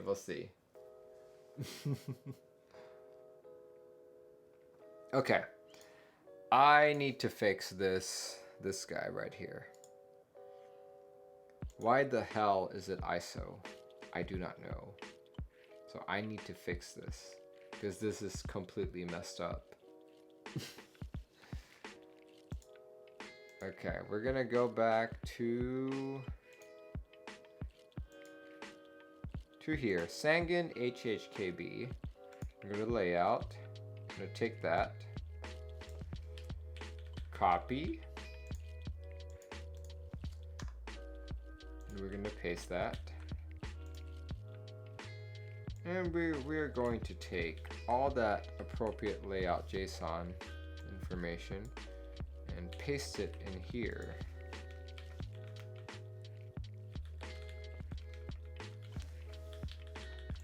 To save this file, then I am going to go back to QMK configurator, and reload the page just to make sure. Hit Control-Shift-I, click on info.json, and hopefully Sanguine HHKB will reflect what I expect. And boom, there we go. That is what I expect. Okay, HHKB, regular HHKB works. Regular standard 60 works as well. Okay, perfect. What other layouts would be useful? There are ISO layouts for 60%, but since I do not actually believe in the existence of ISO, I'm going to skip it. So based on that, I think there's the 60 ANSI split BS R shift. I could probably do that. What does that look like again?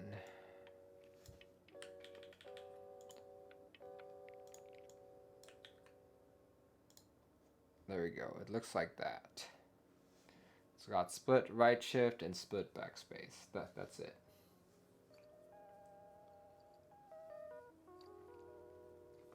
Xbash, thank you for joining in. Good night.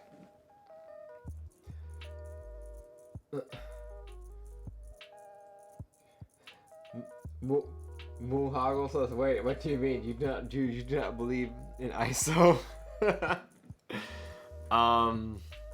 To explain that, when I was a kid, my first computers, okay, so I grew up in Taipei, Taiwan, and there was a period of time during my childhood when I first got computers that all the keyboards that came with computers, all the keyboards that I was able to buy, were all just ISO. And that really, it was all there was to it. So I learned how to use that. When I entered high school, and then especially during college, all the boards that I typed on were all ANSI, and I was like, this feels so much better. But yet I still like ISO. Like, that's what I was used to.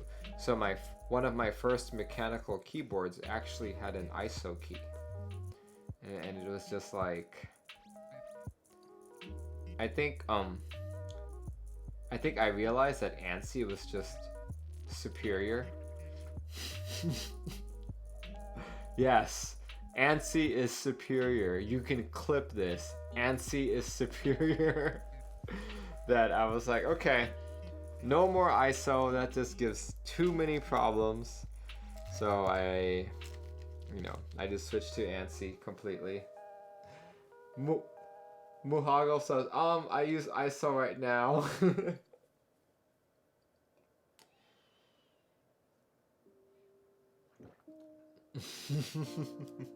yeah, it's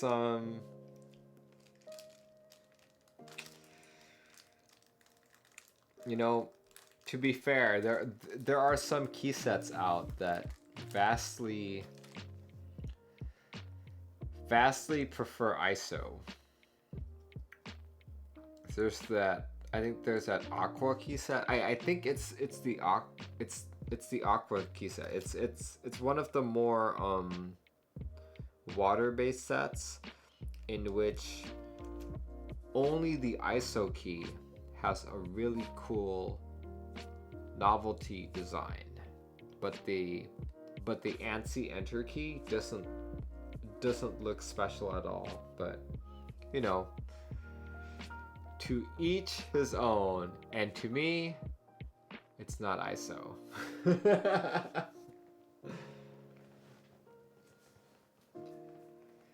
Rope says, as a Danish person who was always used to ISO when I was younger, I also realized ANSI is superior. Yes! Yes! Yeah. Thank you, Rope. You have my deepest gratitude in confirming my beliefs. Okay. So yeah, that's what I'm gonna do. But okay, to be fair though, as a QMK collaborator, despite my biases and despite my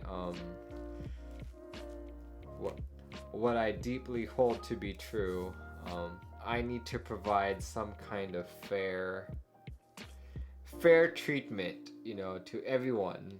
So maybe I should put an ISO layout. So at the very least, you know, I will provide a layout 60 ISO.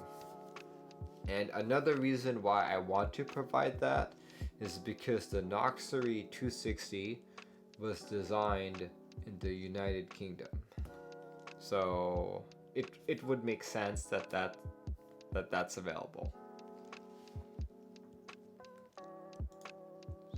So here we go. We're gonna start off with the layout 60 ANSI, like so, and just change a few keys. And I need to visually see this before I can actually, you know, figure out which keys are available. Okay. So ISO is going to be these two keys right here. So I can actually remove this in favor of the enter key and keep that. Okay.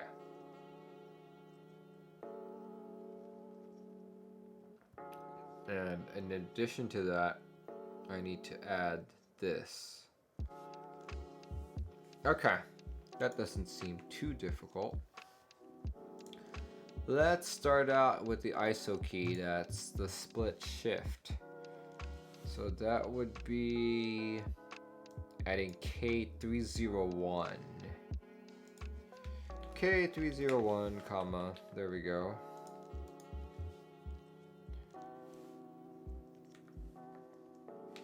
K301, there we go.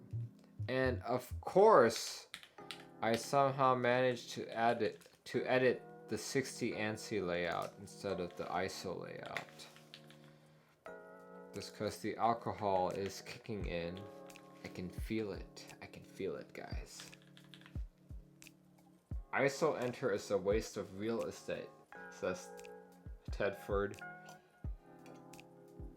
So just a shout out to Tedford.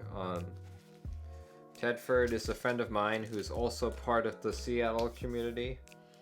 One of my favorite memories of him is that he once bought a board from me, or was it I bought a board from him, which I then sold back to him, and then he sold back to me, and then I sold back to him. And until this very day, he's trying to sell it back to me. Like during the Seattle meetup, he like walked over to me and was like, Merlin, so you want to buy this board? And I'm like, no thank you.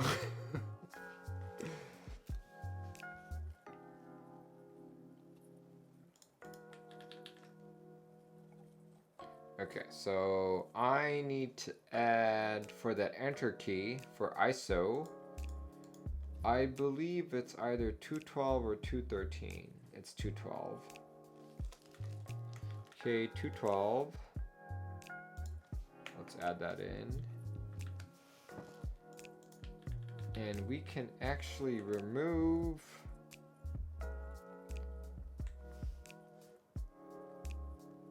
K114 because that's no longer needed.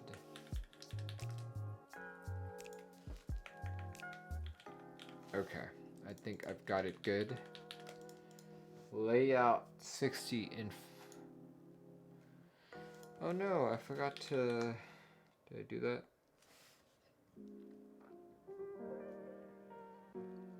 Okay, I did fix it up. So now we just need the ISO support.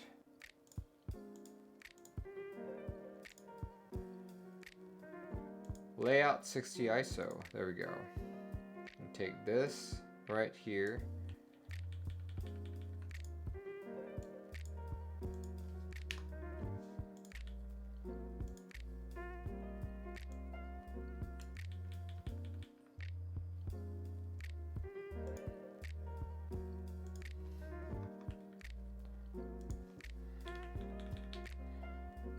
Layout 60 ISO.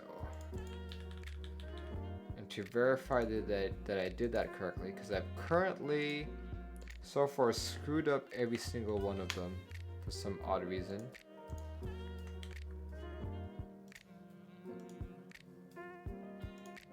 Layout 60 ISO. Boom! There it is. It's got the ISO key. It's got the split left shift. I got it correct this time, guys. Tedford says, funny story about that. It's built now. Okay. Well, since you've already built it and soldered it, that makes it so I will not buy that PCB ever again. Okay. Looks like I've got it, folks. I have got all the important layouts.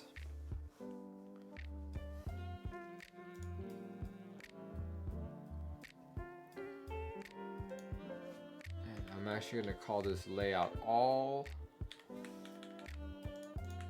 And now I need to change the key map here. Layout all, layout all, layout. What is this layer? What the freak? It's just a completely blank layer. I guess unless someone, maybe they're expecting someone to copy and paste the default key map and just edit it. Who knows? Who knows? But for now, we will just do this.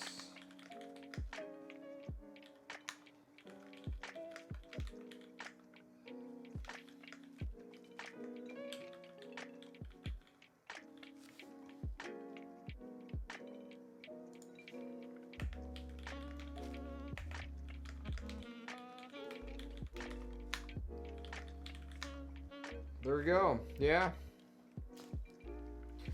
Okay, I think I've got every layout available. Let me just clean things up. Maybe.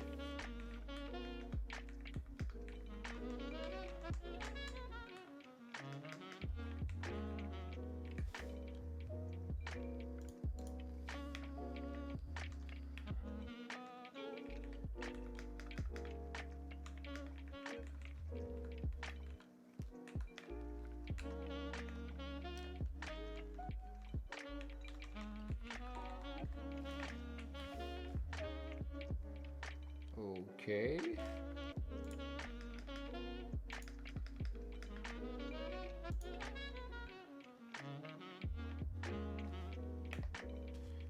Oof, I shouldn't have done that.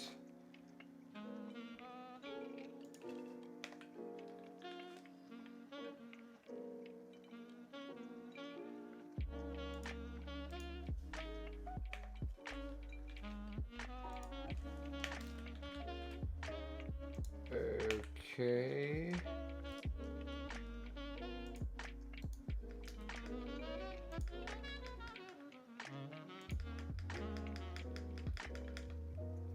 fixing all the formatting.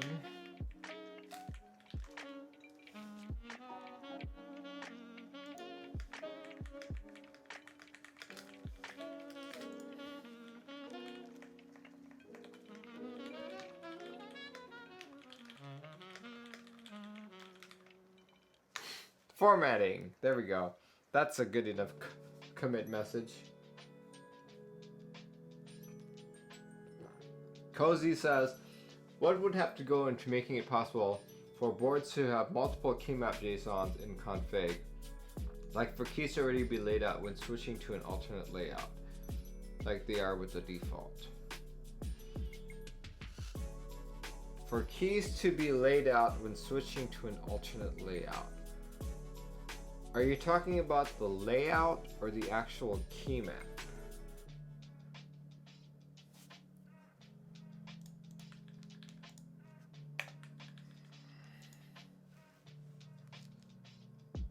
Okay. Actually, I didn't need to add that white space. Just do that. Like they are with the default key map. Okay, so the way QMK configurator works now is that you can only have one default per keyboard. So that means if a keyboard has 10 different layouts or X different layouts, you can only have one default key map. And what needs to change is that it's going to be on the QMK configurator end, to be honest with you. And QMK configurator is written using the Vue framework. VUE uses JavaScript a lot. I've dabbled a bit, but not enough to truly understand it. If you would like to know more, Cozy, I would recommend you reach out to Jan Folly. He is a collaborator of QMK and is also the lead developer in QMK Configurator. He basically wrote the whole thing, actually.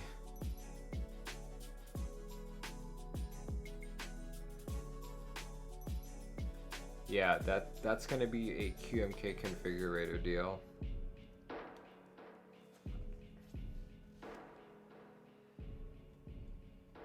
Okay. All right. So here we go. Earlier on the stream, I mentioned that with QMK, you can have one key map to flash all of your boards as long as they have the same layout.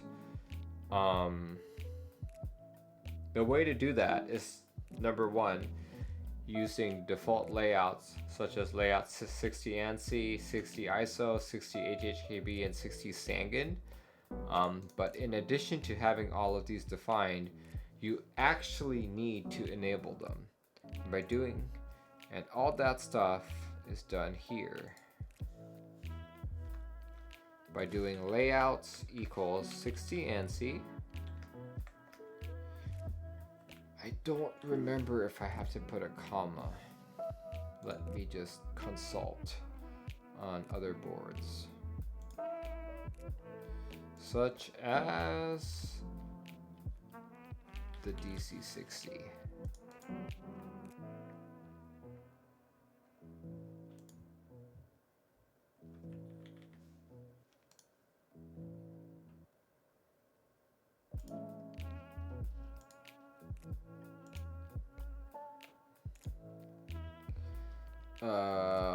Nope, you do not need commas. Perfect. 60 ISO, 60 HHKB, 60 Sangan HHKB. There we go. Okay, that's perfect.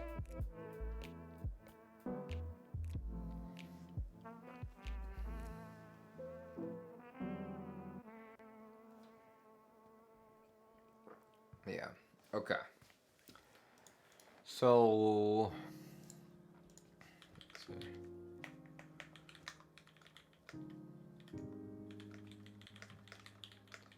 And community layout supports. Okay. So we've had recent changes in QMK, which you don't need to actually specify this. So we can delete this, and that, and that, also that. But we still have to specify bootloader. There we go. So I can actually remove all that just to clear it up a bit.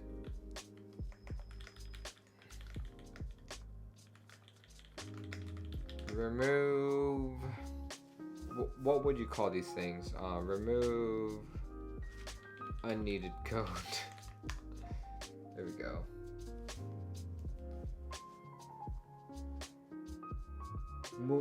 Muhago says, wait, what's MIDI enable? MIDI enable, where are you seeing that? Oh, here we go, yeah. MIDI enable. I actually don't know, but you can always check QMK documents. I'm just gonna read up on that. Ah, process music. Okay.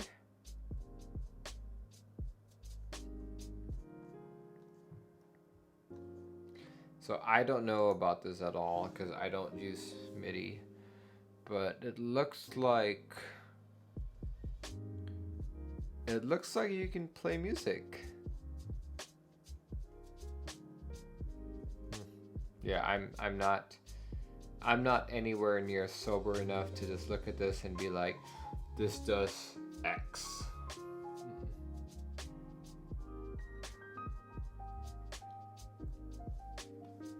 Cozy says Plonk uses it. It's the sounds that Plonk makes. Ah, okay, yeah, that's true. Okay, it's funny because I borrowed a Plonk from Jack once, and I did not like it at all. I reviewed it on my channel. I did a typing test, and it just wasn't my deal.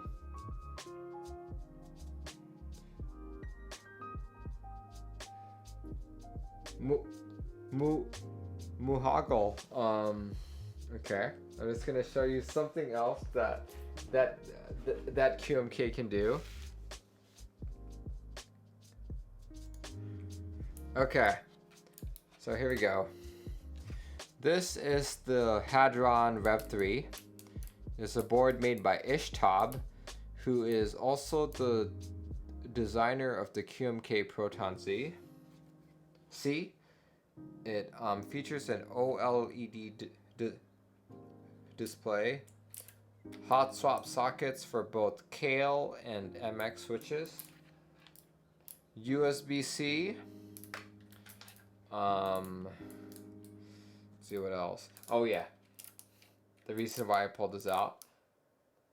Haptic feedback sensor. I mean, yeah.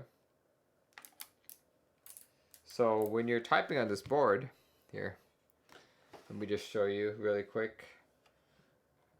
Muhaggle.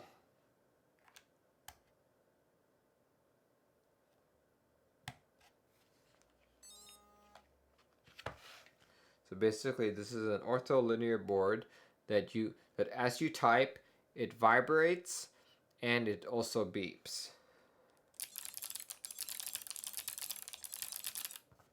So every time I type,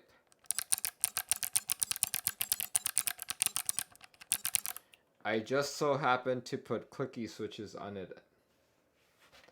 And no, just for kicks, I figured, what if I took the haptic feedback, in which when you press a key, it vibrates. What if I made continuous haptic feedback mode? So what ended up happening is this.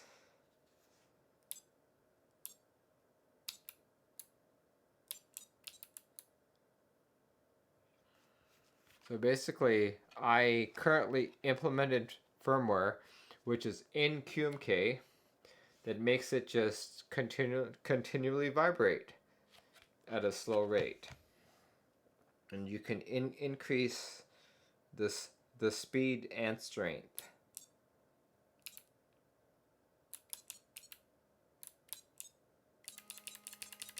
There we go. You should be able to hear one now.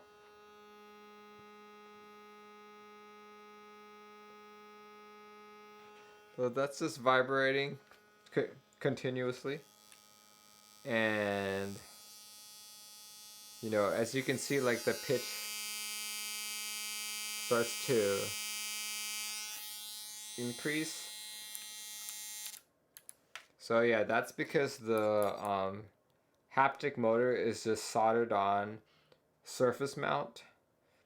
So I suspect it's not very it's not going to last very long if I keep the continuous feedback on. But yeah, you know, just something. So Trinity the gamer says so a vibrator. Bree says, "Oh yeah, I forgot you made a vibrator." This is a family-friendly stream, so the correct term is continuous haptic feedback mode.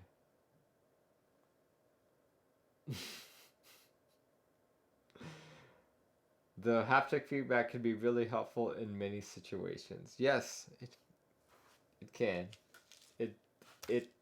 It definitely can. But yeah, that's it.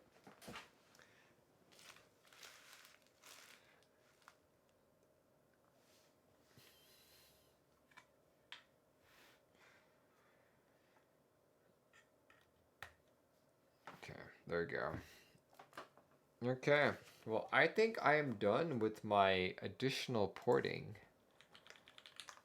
Let's see. It's as I said earlier, this board was originally ported by me on behalf of Rosakin, and at the time there was only like enough information to make one layout.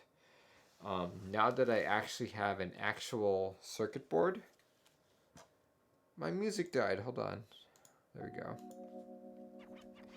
Now that I actually have have a circuit board, I can actually check that things work as expected. Who knows?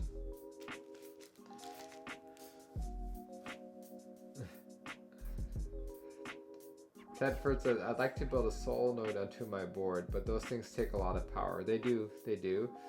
Bree says, oh my god, I want a solenoid board so bad.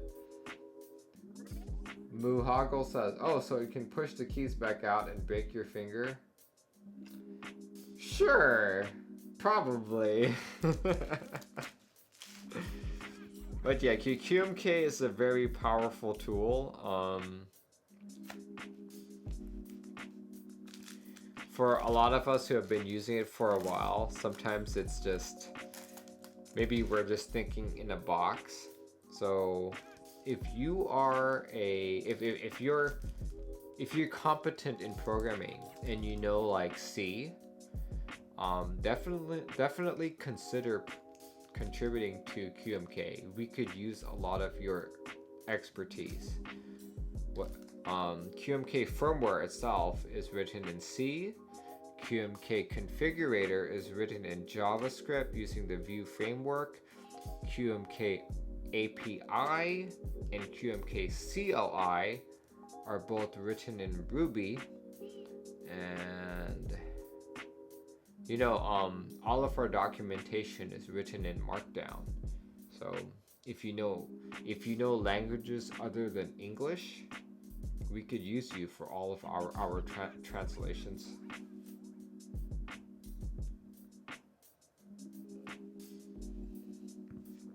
Guys, I'm almost done. I'm actually feeling quite tipsy right now, so I'm probably not gonna do another full glass, but I will drink a little bit more. Maybe just that, just a little bit more like that. Chefrum says, I thought there was some Python tool for QMK. You're probably referring to the QMK API. That is the only tool that we have that's written in Python. Singapore says, yo, nice, I just finished my bottle too. Oh my gosh. Muhago says, I know 4 languages, English, German, Bavarian, and C. Very nice. Well, if you do know more than English, QMK could use your help in translating documentation. But on top of that, okay, here we go. Let's see. I'll just show an example here so people can see.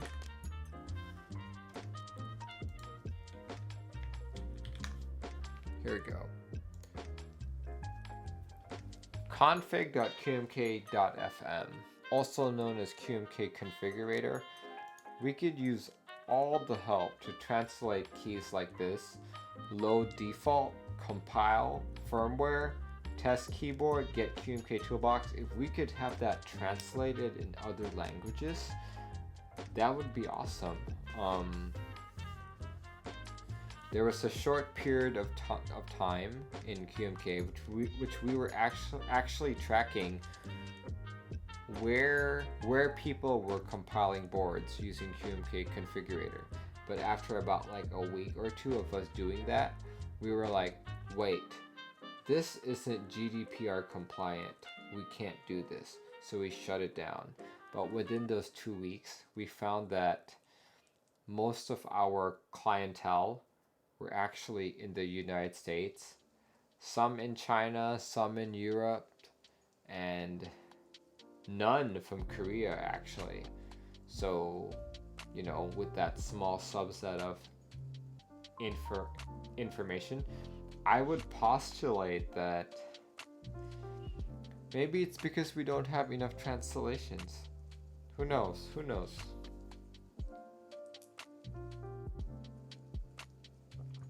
But yeah, all right. I should probably finish up soon. It's 10:16.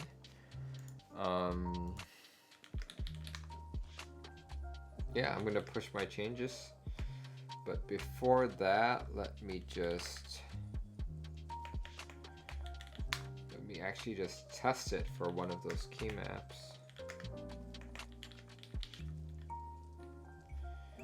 260 : and C. There we go. Perfect. Yeah, my key map works. Okay, I'm just gonna push it right now into my branch, and then I'm gonna file a pull request as soon as I can spell this correctly. Holy crap. Failed to push some refs. Why? What? What's going on here? Oh, that's improvements. There we go, there we go.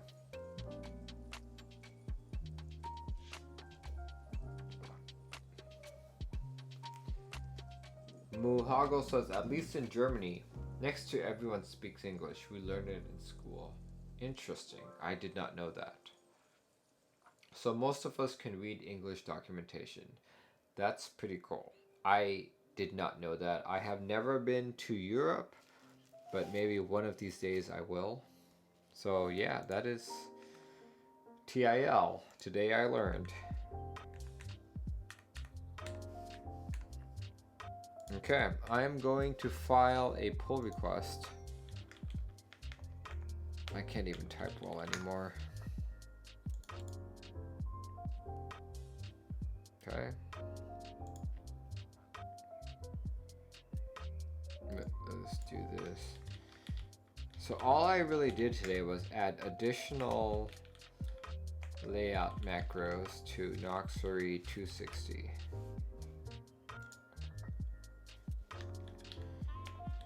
Special thanks to Toki for lending me a, actually, what was his name on stream today? He was Singapore. Yes, Singapore. Special thanks to Chuggy/Singapore for lending me a Noxary 260 PCB. I was able to include additional layouts, additional default layouts, such as 60 ANSI, 60 ISO, 60 HHKB, and 60 Sangan HHKB.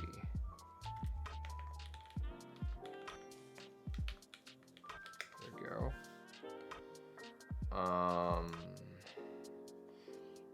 I think labels would be enhancement and keymap.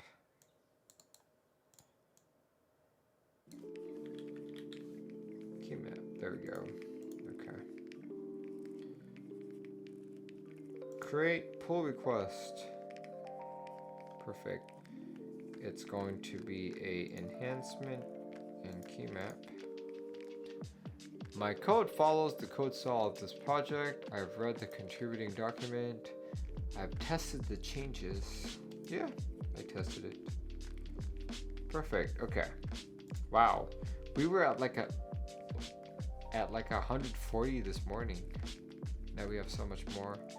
It looks like someone's doing a keymap, a layout, 2 new keyboards. Cool. Okay.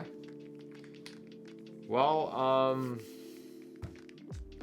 once you submit something to QMK, it can really be anywhere from 5 minutes to even several weeks, depending on what QMK collaborator is available at the time, or if you're directly communicating with the QMK collaborator. So yeah, I don't know when mine will be merged in, but as long as it's been PR'd, I should get a reply soon. Who knows?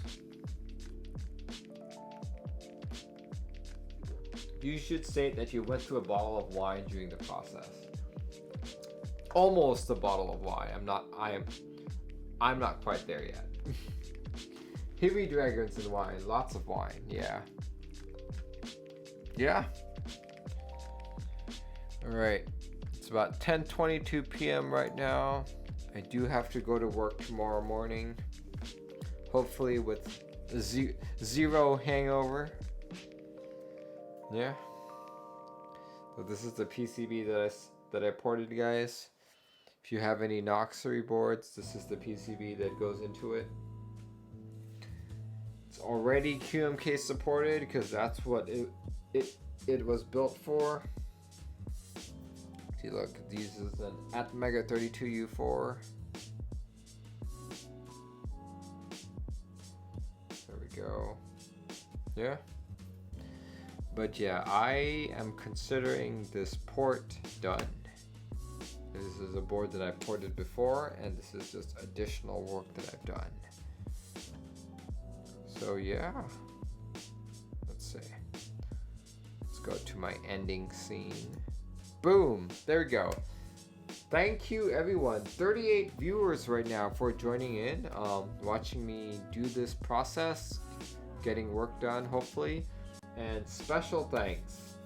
Lots of special thanks to those of you who actually grabbed a drink and joined me as I attempted to finish this bottle of port.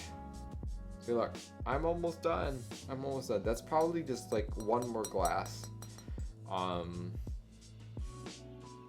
This smells good. I don't have anything to cover it for tonight, but I might just take saran wrap and seal it tight. We'll see. I'm not sure. Yeah, so yeah, thanks everyone for joining me tonight. If you like more of this content and would like to see more, definitely please help support my channel by visiting the following affiliate links to my left, right there. If you buy from Novelkeys or from Keebio, I do have discount codes. On Novelkeys, if you enter Wizard, you will get 5% discount off your entire order. If you're on Keebio, if you enter wizardhat, you will get, I think it's 10%, but it's only for like the iris and I forget, but yeah, it will definitely tell you if you can't use it. Lately, I've been doing a lot of key set design. If you want to follow along with that and see when the group buys occur, definitely hit up my Discord server. I was told recently that the Discord server link is wrong. I have since updated it, so if you have been watching before and watching now, this is a different Discord. It's a different Discord server link. If you still can't get to my server, ping me. I'm MacMerlin #2999.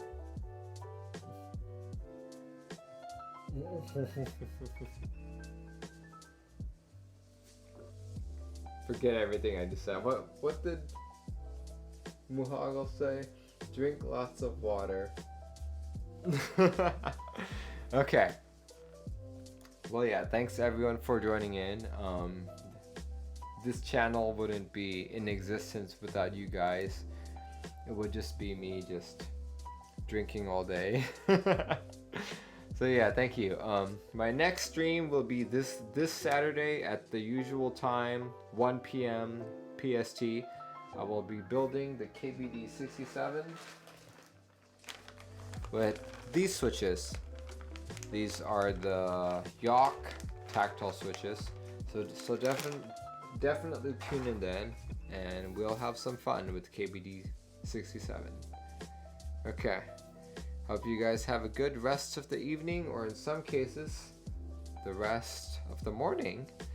And I will see you on Saturday. Good night and good luck.